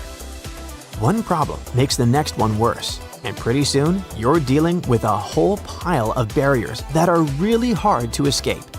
That's why about 1 out of every 10 people in the US lives in poverty. And by that, I mean families that are making around $38,000 a year or less. So our guy John is stuck right in that group, but he's still hopeful, and honestly, you can see why. Just like a lot of us, he grew up watching his grandpa live the old-school American dream.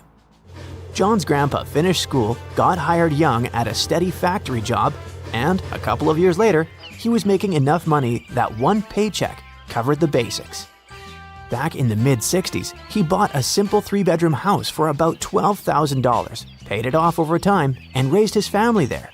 By the time he hit his late 50s, he had a pension, a house that was fully paid for, and a life where the rules felt pretty clear. Work hard and things get better. John always figured he'd follow that path too, but now that he's getting older, it feels harder and harder to reach that life. Research shows that about half of Americans still think the American dream is possible, but honestly, the numbers tell a different story. These days, improving your financial situation is much harder than it used to be. America's social mobility is now one of the lowest in the country's history.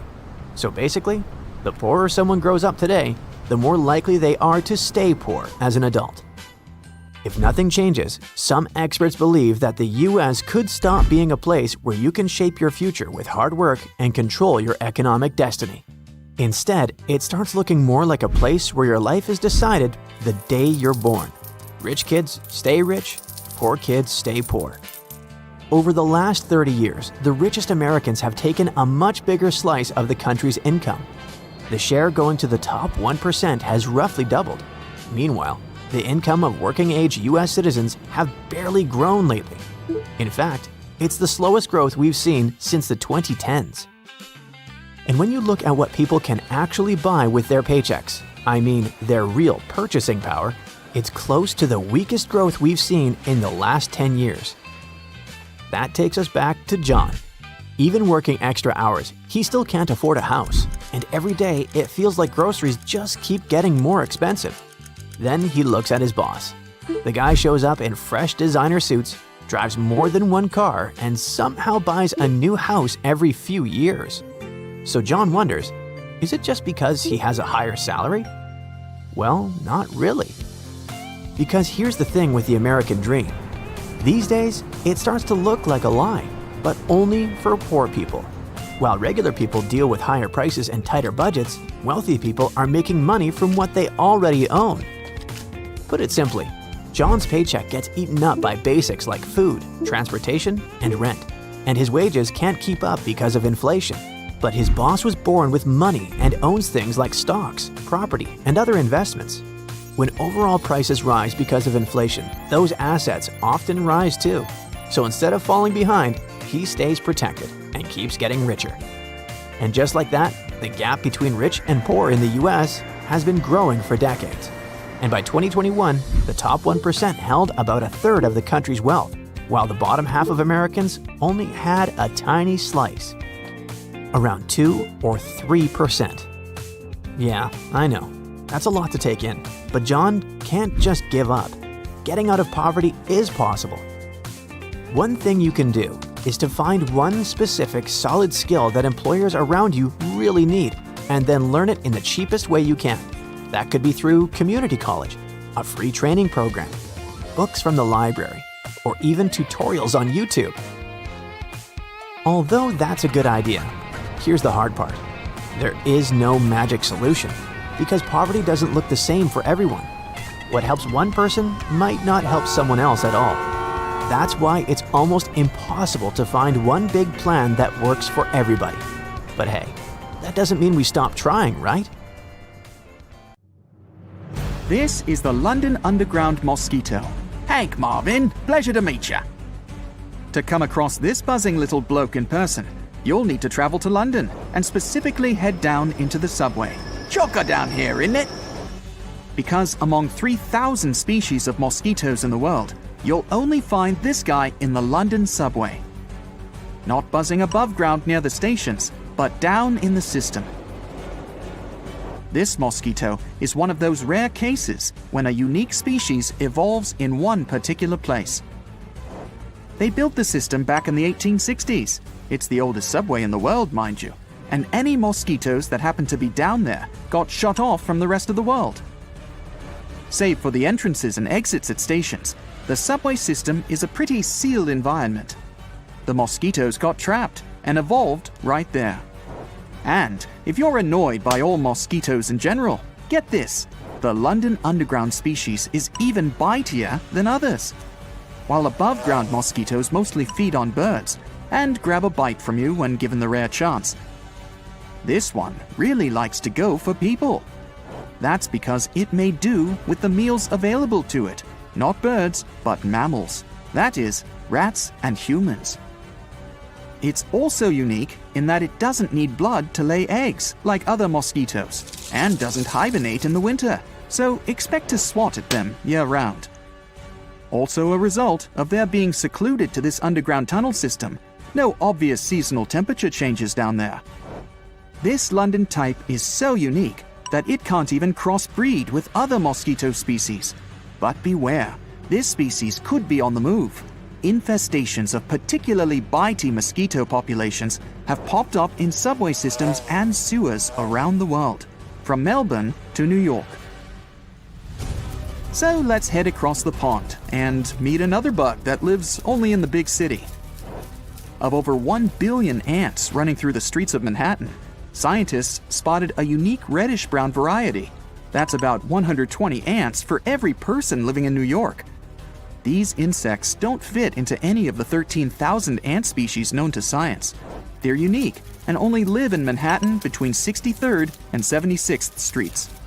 Scientists don't know how long these so-called Manhattans have evolved in isolation. They arrived in the US on ships from Europe and were cut off from the rest of the city's infrastructure. One thing's for sure, the species thrives on fast food, especially corn syrup. Because of its carbon-rich diet, the Manhattan was able to perfectly adapt to the dry, warm weather of the concrete jungle. Both ants and mosquitoes lived with dinosaurs. But don't get too excited about cloning a T-Rex by taking blood from a fossilized mosquito. We'll leave that myth to Hollywood plots. DNA is an incredibly fragile molecule. It breaks down quickly. So you'll need a mostly fresh sample from a recently departed dino. Chances are, we can't bring the dinosaurs back. But no need to. Dinosaurs live among us today. Everybody thinks an asteroid wiped out all the dinos 65 million years ago, but it didn't. Some survived and evolved into creatures you see every single day. Birds. In fact, the closest living relative to the mighty T-Rex is the chicken. Tarantulas in the wild keep tiny frogs as pets. Well, they don't feed them or take them for walks, but they do let the little froggies hang around with them. It's a win-win relationship. The frog gets a big hairy bodyguard from things that want to eat it. and the tarantula gets a protector for its nest. These tiny frogs feed on ants that try to eat the spider's eggs. There's no distinct border where our atmosphere ends and space begins. As you go up and further from the surface, the air gets thinner and thinner. At some point, it loses enough density that airplane wings stop working. That's about 60 miles up, and where scientists decided space officially starts. Yes, the cosmos is just an hour's drive away. The photoreceptors in your eyes are so sensitive, they can project an image when it's not even there. Ever stared at a bright light, moved your eyes to something else in the room, and you can still see the shape of that light bulb floating before your eyes? That's your eyes continuing to send visual information to your brain. A healthy human eye can see a candlelight up to 30 miles away. The Mariana Trench, the deepest known place on this planet that could fit Mount Everest with room to spare, goes only 6 miles down. The leaf slug eats so much algae, their body absorbs a part of the plant cells, chloroplasts, that let these little guys actually photosynthesize. Basically, this sea slug is part animal and part plant. When you dream, the props come from those older parts of the human mind that refer more to genetic memory than to your own personal ones. Smartphones and cars came into our lives in relatively recent times, and our cave people brains haven't gotten used to them enough. That's why you hardly ever see tech in your dreams. Okay, say you're one of the lucky few who's used a phone in their dream. Did you struggle to read or write a text? It's because the two regions of your brain that help you interpret language are mostly inactive when you're asleep. It's a good trick to know you're in a dream. You won't be able to read words or tell the time on a clock. Imagine if we could record a black hole on video. Watch it pull in and consume any matter that gets too close, even light itself. Oh, spaghettification. Now take this recording and play it backwards. This is what a theoretical white hole should be. The black hole's pushing away and matter spewing counterpart. If you've seen videos of whales surfacing, you'll notice they spray water from their blowholes. Only they don't. Whales are mammals like you and me. They breathe air. That's why they come to the surface. They release old air they've been holding in their lungs and take in new fresh air. That warm air coming from the blowhole meets with cold air around it and forms water droplets, giving the illusion that blowholes are like fountains. Get equipped for any season with brand new Brightside merch. Click the link and grab your print. You can tell a whale's type by looking at its blowhole. If it has two nostril-looking holes, it's a baleen whale, the kind with teeth that look more like toothbrush bristles. One blowhole means it's a toothed whale, which includes dolphins and orcas. The mighty megalodon was over half the length of a blue whale, the largest creature that's ever lived in all of Earth's history. Scientists did a computer calculation of a meg's bite force and came up with something like 18 tons per square inch. That's over 10 times stronger than a great white shark's, and enough to crush whale bones like a grape. Thanks to cell regeneration, you replace your skin entirely every month, your blood every 4 months, your liver 500 days, and you make yourself a whole new skeleton every 10 years. Scientists think we yawn to get more oxygen to the brain. When you get bored or tired, you don't breathe as deeply, and it starves the brain a little. The lungs expanding and stretching the surrounding muscles also helps wake the body up. Cicadas are totally unique on this planet in that they have no natural enemies. Since they come out of their underground shelters every 13 or 17 years, no other animal can depend on them as a food source. Scientists believe that early humans lost their fur so they wouldn't overheat while hunting. We instead evolved to store fat to keep warm, which is why your head is covered in long, thick hair. There's no fat on your scalp. A teaspoon of neutron star material weighs 10 million tons. That'd be like squishing millions of Earths into a ball the size of Manhattan.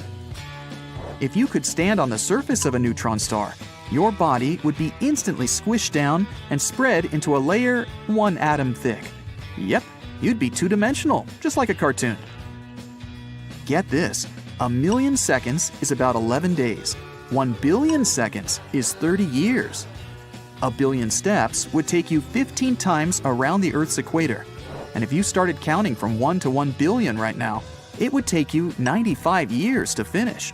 Okay, let's get started. 1, 2. 1 dog year equals 7 human years. That's an oversimplified and widespread myth. Aging in dogs and cats can depend on the breed, size, and their age. For example, 1 year for most dogs equals about 15 human years. That jumps to 24 at age 2 and slows down to around 4 more human years with each birthday. It then speeds up yet again after their first 6 years, especially for larger breeds. Most animals have tails, so why don't humans? It's because we started walking on 2 legs. Tails help with balance, but when your body mass is upright with that 10-pound head sitting on top, you don't need another appendage at the other end to balance it all out. If you're ever on a plane and the landing feels like it was accidentally rough, it was probably done on purpose. A plane's wings produce more lift when they're closer to the ground, pushing it back up into the air. The best way to prevent this is with a firm landing that puts the wheels on the runway as soon as possible. Harder landings also give the wheels more traction on rainy or snowy runways. If your second toe is longer than the big one, you're pretty special. Only 1 in 10 people have this so-called Morton's toe. In ancient Greece, a foot with Morton's toe was considered a sign of beauty. By the way, the Statue of Liberty has it too. Contrary to popular belief, the tongue is not the strongest muscle in your body. That would be your jaw muscle. Plus, the tongue isn't technically a muscle, it's 8 of them woven together. Structurally, it's very similar to an octopus arm. Nope, that wasn't a slip. An octopus does have arms, not tentacles. And they only have 6 arms. The other 2 are legs. Arms have suction cups all the way down their length. Tentacles only have suction cups at the end, and that's what squids have 2 of. If you could open your head and poke your brain, you wouldn't feel anything. It might be the powerhouse of the nervous system, but it doesn't contain any sensory receptors for contact stimuli, aka it doesn't feel pokes and prods. Horse hooves and rhino horns are made of the same stuff as your hair and nails, keratin. Rhino horns curve back because the keratin in the front grows faster than in the back. One of the oldest tips out there is to run from a crocodile in zigzags, since it's hard for the animal to turn around quickly and follow you. This is just a complete myth. Just run in a straight line as fast as you can. Don't bother climbing a tree either. Crocs can climb those too. Don't ever practice your dunking skills on Comet 67P. Its gravity is so weak, your jump would surpass its escape velocity. That's the minimum speed you need to escape the pull of gravity, like rockets blasting off Earth. On this comet, you jump up and go floating off into space. There's a species of giant earthworms that can grow as long as your leg. They live specifically in the Palouse prairie lands of Idaho and Washington. Oh, and these ginormo worms smell like lilies. Dinosaurs had fleas the size of cockroaches. Well, they weren't technically fleas because they couldn't jump high like the modern day ones. But they could get their mouth parts through dino skin. If you swallow gum, it doesn't stay in your stomach for 7 years. That's a myth. Sure, your saliva and stomach acid can't break it down, but the muscles of your digestive tract move it along, and it makes its exit in a day or 2. Mosquitoes can live perfectly fine on flower nectar instead of your blood, and it's only the females that bite humans, and they do it because they need a protein found in blood to produce eggs. The largest flower in the world also happens to be the stinkiest. With a bloom about 3 feet across and weighing roughly 15 pounds, the corpse lily smells like rotting meat. Sharks are the only fish that can blink with both eyes, but it's not to clean or hydrate them. They blink to protect their eyes while biting into their lunch. The average cumulus cloud, that's the big poofy kind, weighs just over 1 million pounds. That's the weight of about 100 fully grown elephants floating above your head on a cloudy day. If you shout in space, nobody will hear you. It's because there are no molecules in the vacuum of space for the sound waves to travel through. Dark and light look way more contrasted on the moon. On our planet, the atmosphere diffuses sunlight, so objects remain a little illuminated in the shadows. The moon has a next to nothing super thin atmosphere, so shadows are blacker. But when there's light, it shines on the moon much stronger because of its reflective dust. We went to the moon before wheels were added on suitcases. That second giant leap for our species happened a couple years later. The light stars emit is constant and steady. The Earth's atmosphere interferes and makes it look as if they're twinkling when they're not at all. Information moves along nerves at about 200 miles per hour, getting from one place to another in a matter of milliseconds. That's why you jerk your hand back so fast when you accidentally touch that hot pizza pan. Electrical sockets look different around the world, but they all have one thing in common, at least two holes. It's because electricity must flow through a circuit, or a kind of circle. The current flows from your breaker box to the hot hole on the right, passes through the appliance, say your hairdryer or lamp, and then comes back to the neutral left hole. A blue whale's heart is the size of a golf cart and can weigh 400 pounds. Your heart weighs 10 ounces. That makes a blue whale's heart 640 times larger than a human's. But the one with the biggest heart compared to body size amongst all animals, it's your loyal, loving dog. People getting their picture taken during Victorian times said prunes instead of cheese. Shaping the mouth this way apparently gave them a nobler look. Plus, it could take 15 to 30 minutes just to take one photo. Imagine holding a smile for that long. Cleopatra lived closer to the release of the first iPhone than to the building of the Great Pyramids. When the first dinosaur fossils were discovered in the 1670s, people had no idea what they were. Their best guess, the bones belonged to an extinct species of giant humans. Fossils also show that 40 million years ago, penguins were the size of a kangaroo. The world's largest waterfall is underwater. This is the Denmark Strait Cataract, where cold, denser water from the Nordic seas flows under warm water from the Erminger Sea. Along the way, it falls 11,500 feet over an underwater ridge. That's more than 3 times the height of the tallest waterfall on land. Australia is wider than the moon. Check the numbers. The land down under is almost 2,500 miles across. The moon, a little over 2,100. It took Rubik's Cube creator Erno Rubik 1 month to solve the cube after he created it in the early 70s. The world record today is 3.47 seconds. Lightning is 4 times hotter than the sun. A single bolt can toast over 100,000 slices of bread. Pineapples have a digestive enzyme in them, so when you eat a pineapple, it eats a little bit of you too. That's why it burns a little in your mouth when you bite into one. No worries though, your stomach will always come out the winner in this match. Disposable chopsticks are connected at the top, so you know they haven't been used before. You're supposed to break that connected top off and lay your used chopsticks on it so they don't touch the table. The main function of eyebrows is to protect your eyes from sweat and dirt. That's why they grow toward your temples, to direct moisture to the sides, instead of straight down. But they also protect your eyes from too much sunlight. Without brows, our species probably would have evolved to have really long, thick eyelashes. An average person will grow 600 miles of hair in a lifetime. That's about the distance from New York City to Dayton, Ohio.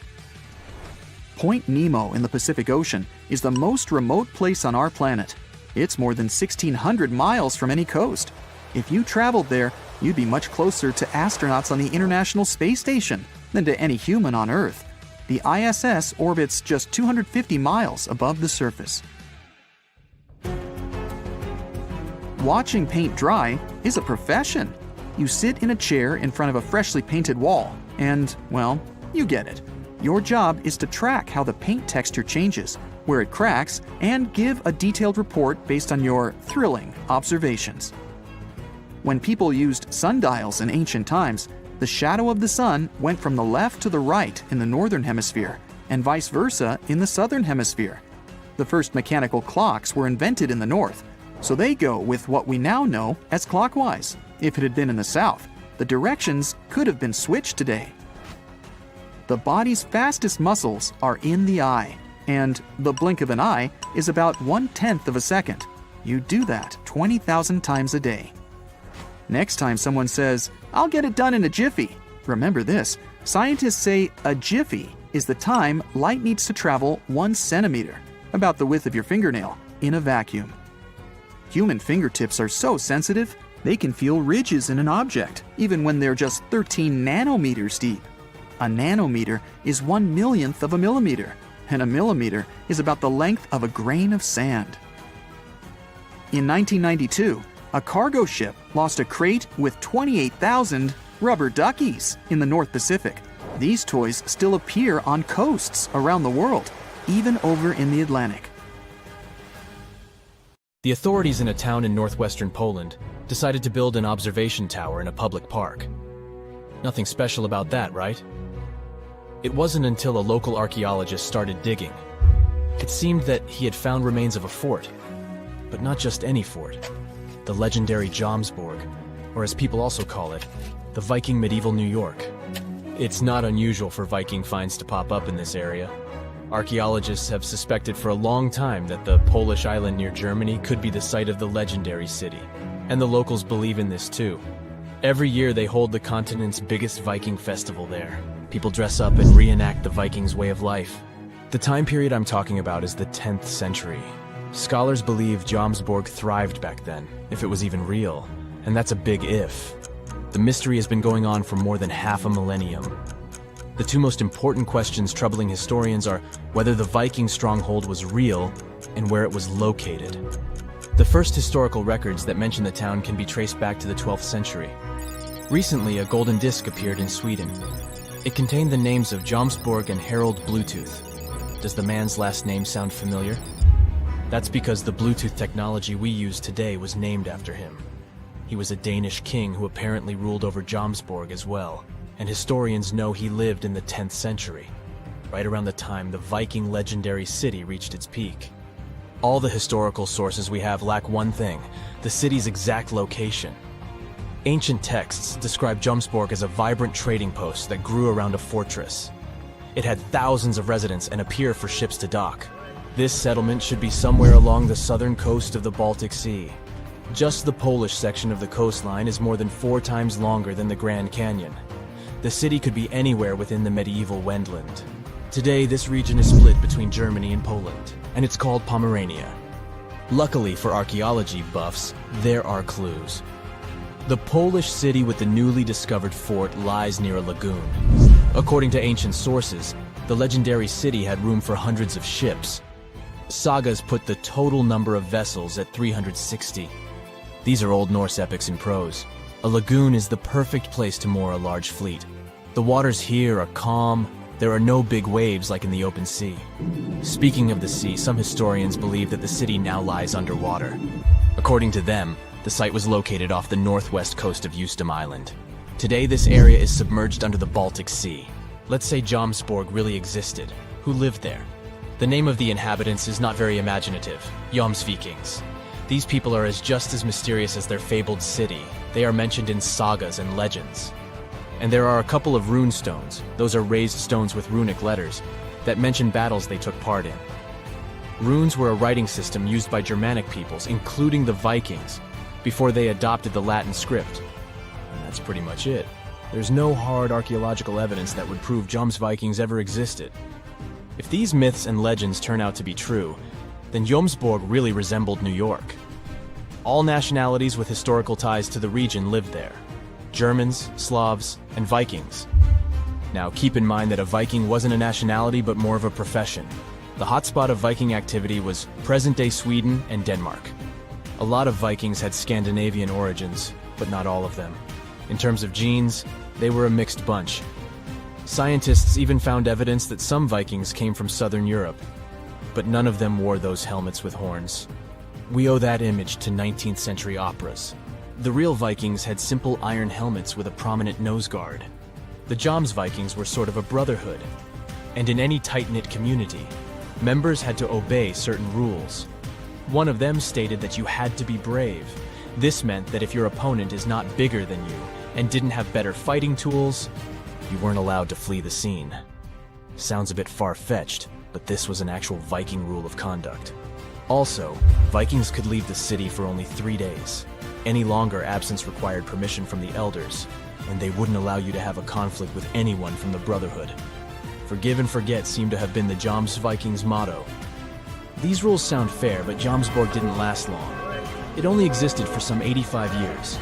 That's the length of the average lifespan in the European Union today. Basically, one human generation. In fact, the whole Viking Age lasted shortly, just over 2 centuries in total. But this was long enough to create the legend of the Norsemen. They are all over our popular culture. There was a TV show, Vikings, and the movie, The Northman. Even the animated movie How to Train Your Dragon had a little Viking as the main hero. And most of them mention a place from Norse mythology, Valhalla. Now, if Jomsborg is semi-legendary, Valhalla is 100% fiction. It is the Hall of Fallen Warriors. Remember how the Jomsvikings had to honor a code of behavior? They did so in the hope of earning their place in Valhalla. This was a splendid place. The people there feast on boar meat every day, under a roof made of shields. Every Viking's dream, right? That's not all. They get into scrimmages with each other on a daily basis. But what exactly motivated the Vikings to take up a life of seafaring? There is no simple answer, but this seems to be a rags-to-riches story. Scandinavian people traded fur with other European nations. From them, they found out about the riches that lay to the south of their homeland. And they also knew that European leaders didn't always get along well with each other. So why not take advantage of this and earn extra cash on the side? The Vikings' motivation seems pretty modern. The very first raid was carried out by Norwegian Vikings. They sailed across the North Sea to northeast England. Europeans were shocked by the boldness of these raiders from the north. The Viking Age was about to begin. The Norsemen soon realized that European nations were ready to pay a hefty sum to avoid their visits. At the beginning of the 11th century, the English paid the Vikings more than $300,000 in today's money to leave them alone. There was even a special word for this tax. The influx of all this wealth made the Vikings' appetite only grow bigger. But this was all about to change in 1066, possibly the most important date in English history. That year, the last great Viking king went to England. However, he couldn't find victory at Stamford Bridge. Yes, the place where the Chelsea Football Club plays its matches today. After the Norwegian king lost, the number of raids decreased. The Europeans were better equipped to defend themselves. The Viking Age slowly came to an end. But this didn't mean that the Vikings were gone forever. They stayed in Iceland for 400 years. The island was largely uninhabited before they came in the 9th century. And in England, the Vikings left their trace in place names. Every town that ends in "by" was first settled by these Scandinavians. There are around 2,000 place names across Great Britain and Ireland that can be linked to the Vikings. And can you guess which part of France has the most Viking-related toponyms? The name says it all: Normandy. The mouth of the River Seine is where most Danish Vikings settled in the 9th century. From there, they sent several raiding parties to Paris itself. Wow, looky here. It's New York City, the Big Apple, the city that never sleeps. Hong Kong on the Hudson, the greatest city in the world. New York, New York, the city so nice they named it twice. All right, I'll stop. You thought you knew this city so well, but underneath all that glitz and glamour is a facade, literally. New York is populated with some of the most iconic urban buildings in the world and home to some of the most unique and famous towers. Who would have known that New York was a front for fake buildings? And the cool thing is that there are plenty to search for. Okay, I'm adding that to my bucket list. So the question is, why do they put these fake buildings all over New York? The city is one of the most vibrant places in the world and requires many infrastructures to keep the city in motion. That means having many industrial structures and buildings in every major district. New York is charming for the design and the buildings. Imagine having industrial structures right next to your favorite pizza parlor or hot dog stand. The designers thought ahead and decided to disguise those industrial infrastructures as fake buildings. They blend with the city so well that they don't stand out. They look like your good old apartment or housing unit with a front door, real-life windows, and even charming balconies where people would hang out. The only thing is that there's nothing behind the facade and no one is allowed inside. So, where in the world can you find these fake buildings? For starters, one of the most popular fake buildings is in Brooklyn. At 58 Joralemon Street, you can find a very typical neighborhood. But between the buildings stands a brick building with a slightly deeper shade than the rest. It has bright open windows that blend in with the rest of the buildings in the neighborhood, except that they're blacked out. At first glance, you might not think of it as anything, but if you pay close attention, the building looks like a glitch from a video game. It was built in 1847, way before New York was considered glamorous. Originally, it was meant to be a regular building, but in 1908, they converted it into a fake building. Don't think you can just try to break in. Even if you could, it's pointless, because it's part of a ventilation fan for the subway. It also serves as an emergency exit for some of the surrounding buildings. Actually, throughout New York, many fake buildings exist to disguise the subway vents for the smoke to escape. All the way to 415 Bruckner Boulevard, the Bronx, this townhouse was designed by the Switzer Group, which is an interior architect company. It's not as charming as the one at 58 Joralemon Street, but it serves a similar purpose: to hide an electric substation for New York's utility company. The city needs these substations to reduce the high-voltage electricity to a lower voltage so it can be distributed locally. Having a building like this popping out of the middle of your neighborhood isn't exactly the smartest way to attract people to the Bronx. That's why the fake townhouse facade is the perfect camouflage. Now, some of these fake buildings don't really hit the mark and stick out like a sore thumb. The people of Manhattan describe the Mulberry Square infrastructure as a complete clunker. After plenty of redesigns and back to the drawing board meetings, the result is still not pretty. The locals compare it to a concrete box. They created windows without glass, which doesn't allow the building to blend in with the rest of the neighborhood. But it beats a typical subway ventilation plant either way. There are just so many places to visit and cross off your bucket list. But if you live in China, you can literally stay in the country and visit many iconic cities around the world. The replica cities began when the Chinese economy started booming in the early 90s. They wanted the lifestyle of the rich and famous without wanting to leave their country. They can be comfortable eating their local food and get the feeling of being abroad. The Chinese province of Guangdong has an identical copy of the historical Australian alpine village Hallstatt. The real Hallstatt is centuries old and one of the most charming places to discover. The local people of Hallstatt also had no idea that their home was being built in China. Some people thought that this was controversial, probably because it cost around $940 million to build it. Paris is undoubtedly one of the most charming cities you could ever visit.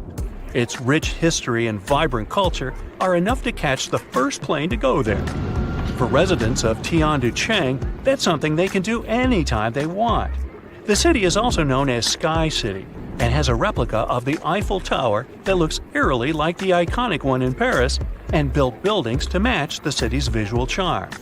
One of the main things that will break the charm is the farmland surrounding the city. There's barely anyone there, and the streets are always empty, very un-Paris-like. Still, you can find some nice fountains and statues scattered along the streets to give it some spirit. There's laundry hung everywhere, even on the trees.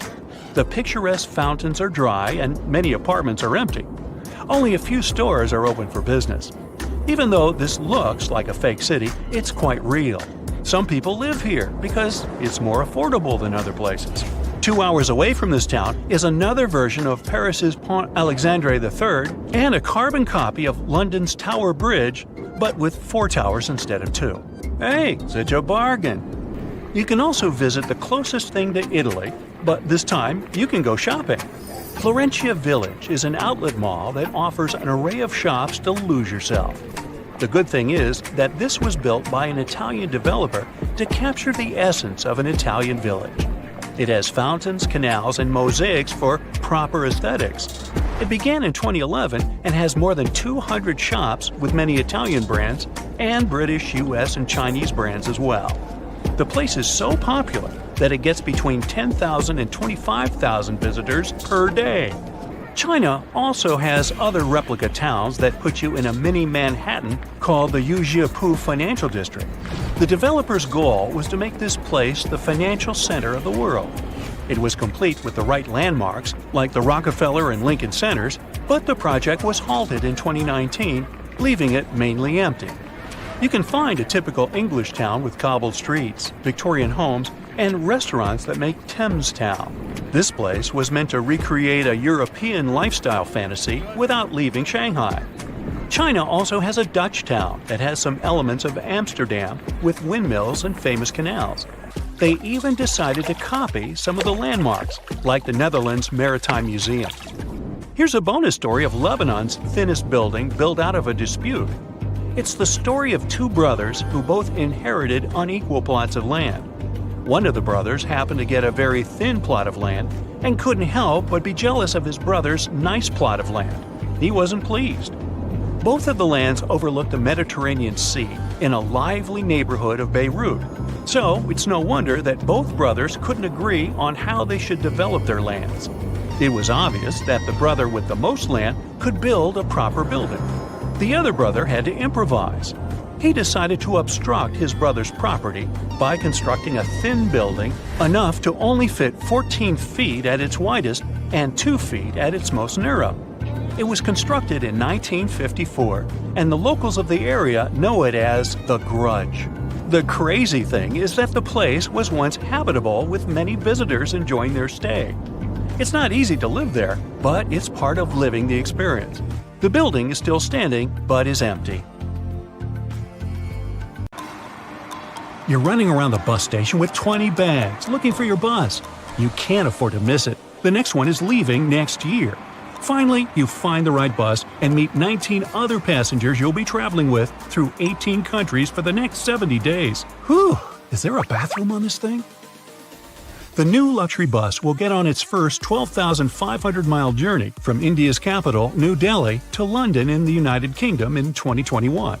It'll be a hop-on, hop-off trip divided into 4 legs across Asia and Europe and operated by an Indian tour company. Each leg will last 12 to 22 days, and you can book them independently. Passengers will get to visit the sights of Southeast Asia, the Great Wall of China, the Silk Road in Central Asia, Gobi Desert, and Europe's largest cities. Guided tours, meals, and hotel stays will be included in the $20,000 bus fare. Only 20 tickets for the full journey will be available, but no worries, if you can't make it, the bus will follow the same route in reverse right after it gets to London. Myself, I want to see the bus do the English Channel. In the middle of the 20th century, bus routes from Europe to Asia were a common thing. In 1968, Australian-based businessman Andy Seward started a tour company that ran the longest bus route in the world. A luxury double-decker was traveling between 3 continents connecting Australia, UK, and India. The bus, nicknamed Albert, set on its first journey on October 8, 1968, from Martin Place in Sydney, Australia. There were just 14 passengers aboard, including the founder of the company himself. The mobile luxury lounger had a separate dining lounge on board, an observation deck and individual beds, heating and music system, and the floors were carpet-lined. A journey from London to Calcutta cost around $3,000 in today's money, and the trip from Sydney to London was twice as expensive. Albert reached London after 130 days of traveling on September 17, 1969, and set on its return trip shortly after. After 8 years, it has successfully completed 16 trips, made 150 border crossings, and retired in London. The direct flight from Singapore to John F. Kennedy International Airport in New York is the longest regular non-stop passenger flight in the world. It covers around 9,500 miles in 18 hours 40 minutes. The plane has no economy class, but 67 business class seats and 94 premium economy. The world's shortest regular commercial flight only lasts 90 seconds, so no beverage service, sorry.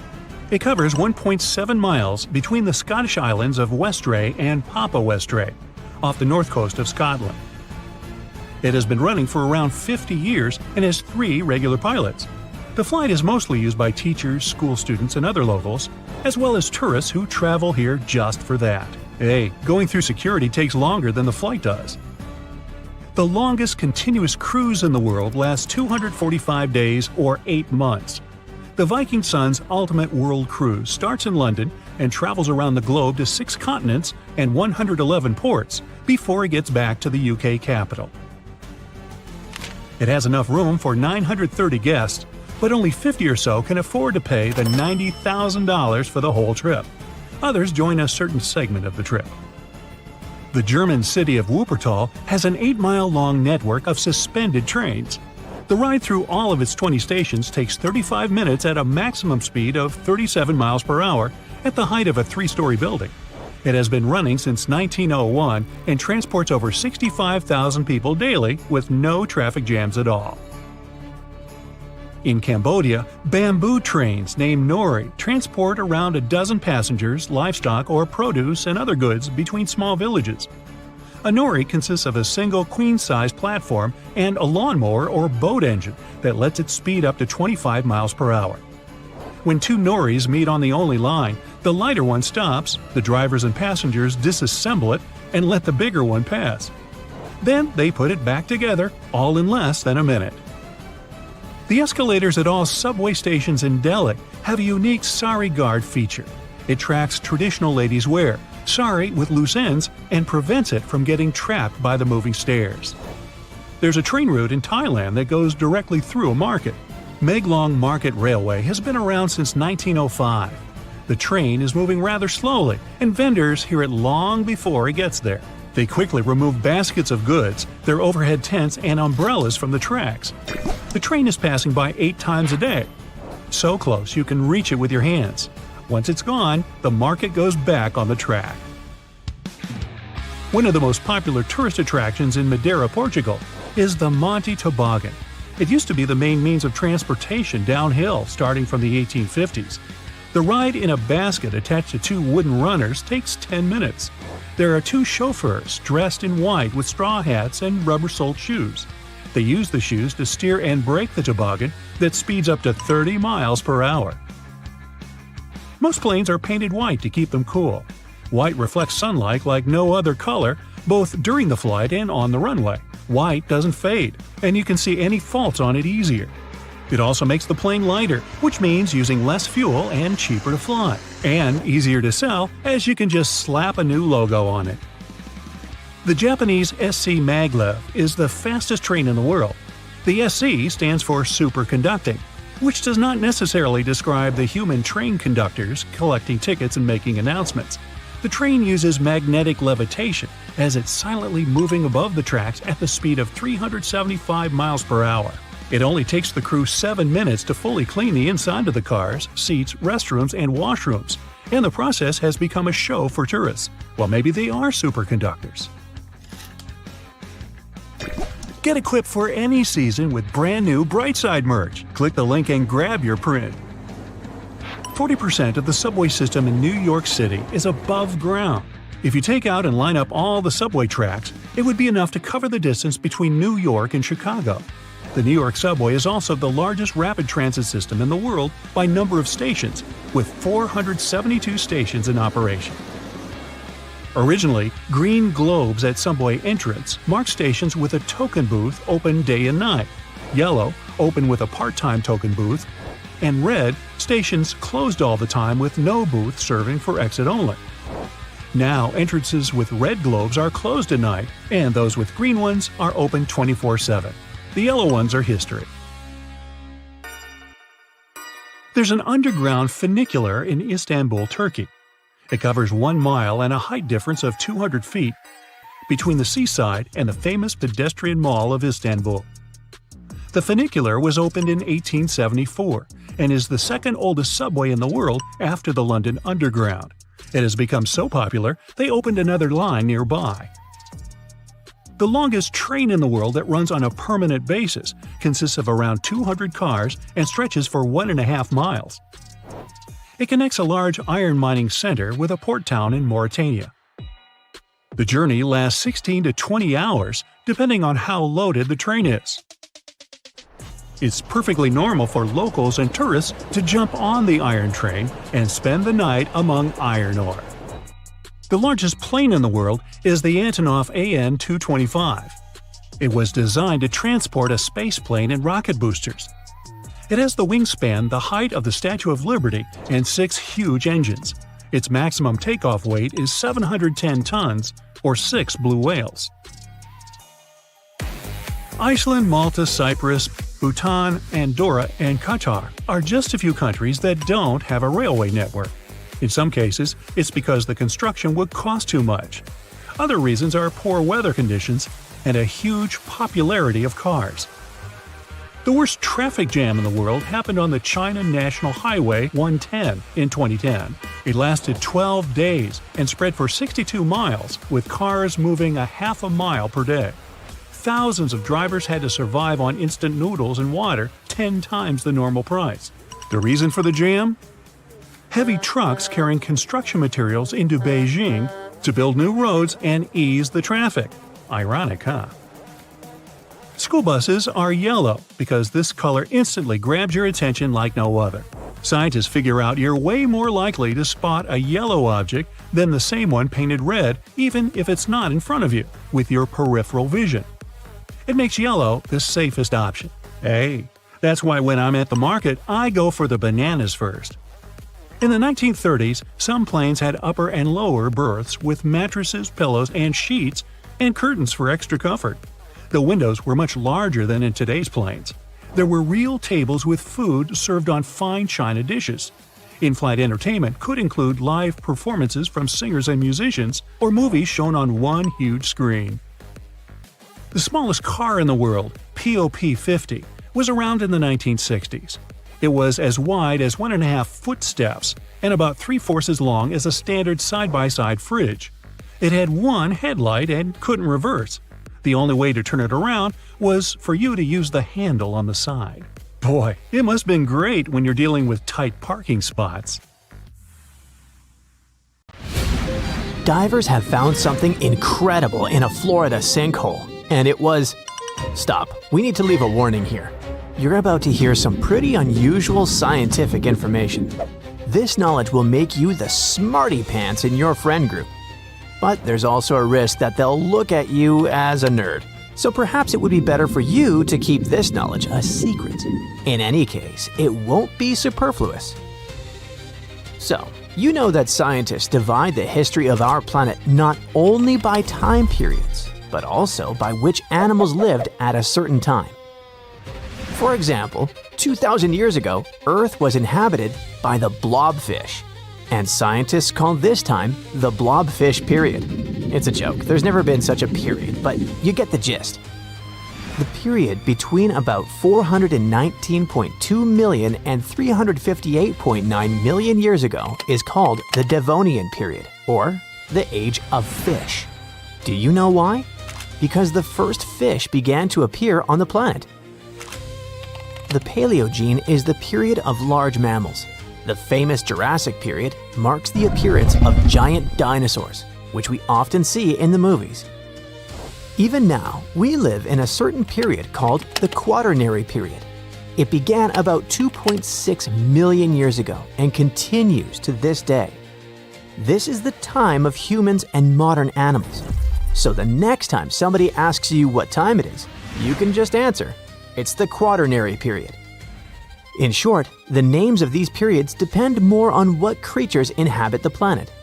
The longest period is the Precambrian period, or Age of Early Life, the time when life on the planet started to form. Soft-bodied worms and jellyfish swam in the ocean, while microorganisms lived on land.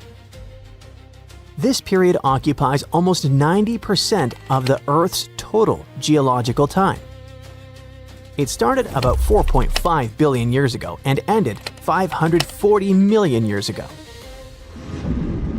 Oh, it's still a video about divers, don't forget. We'll get back to them soon. Considering all these periods, do you know which one is of the most poorly studied?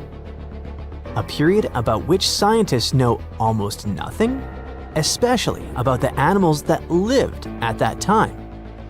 This is the Irvingtonian North American land mammal age. It lasted from about 1.6 million to 250,000 years ago. Scientists have very few fossils that belong to this time, but recently, everything has changed. In the USA, there's the Steinhatchee River, which stretches for several tens of miles in the area of Big Bend, Florida. And just 500,000 years ago, there was a sinkhole instead of the river. This is a hole in the ground that forms when water dissolves the upper rock. This rock is often limestone. Sinkholes appear in places with a lot of precipitation. Sometimes these pits can be invisible. They look like ordinary ground, but the soil in them is loose and can easily collapse. If you accidentally get into a sinkhole, people will hear your screams and help you. But in the distant past, about 500,000 years ago, when animals got there, they couldn't get out of the pit, so it became their grave.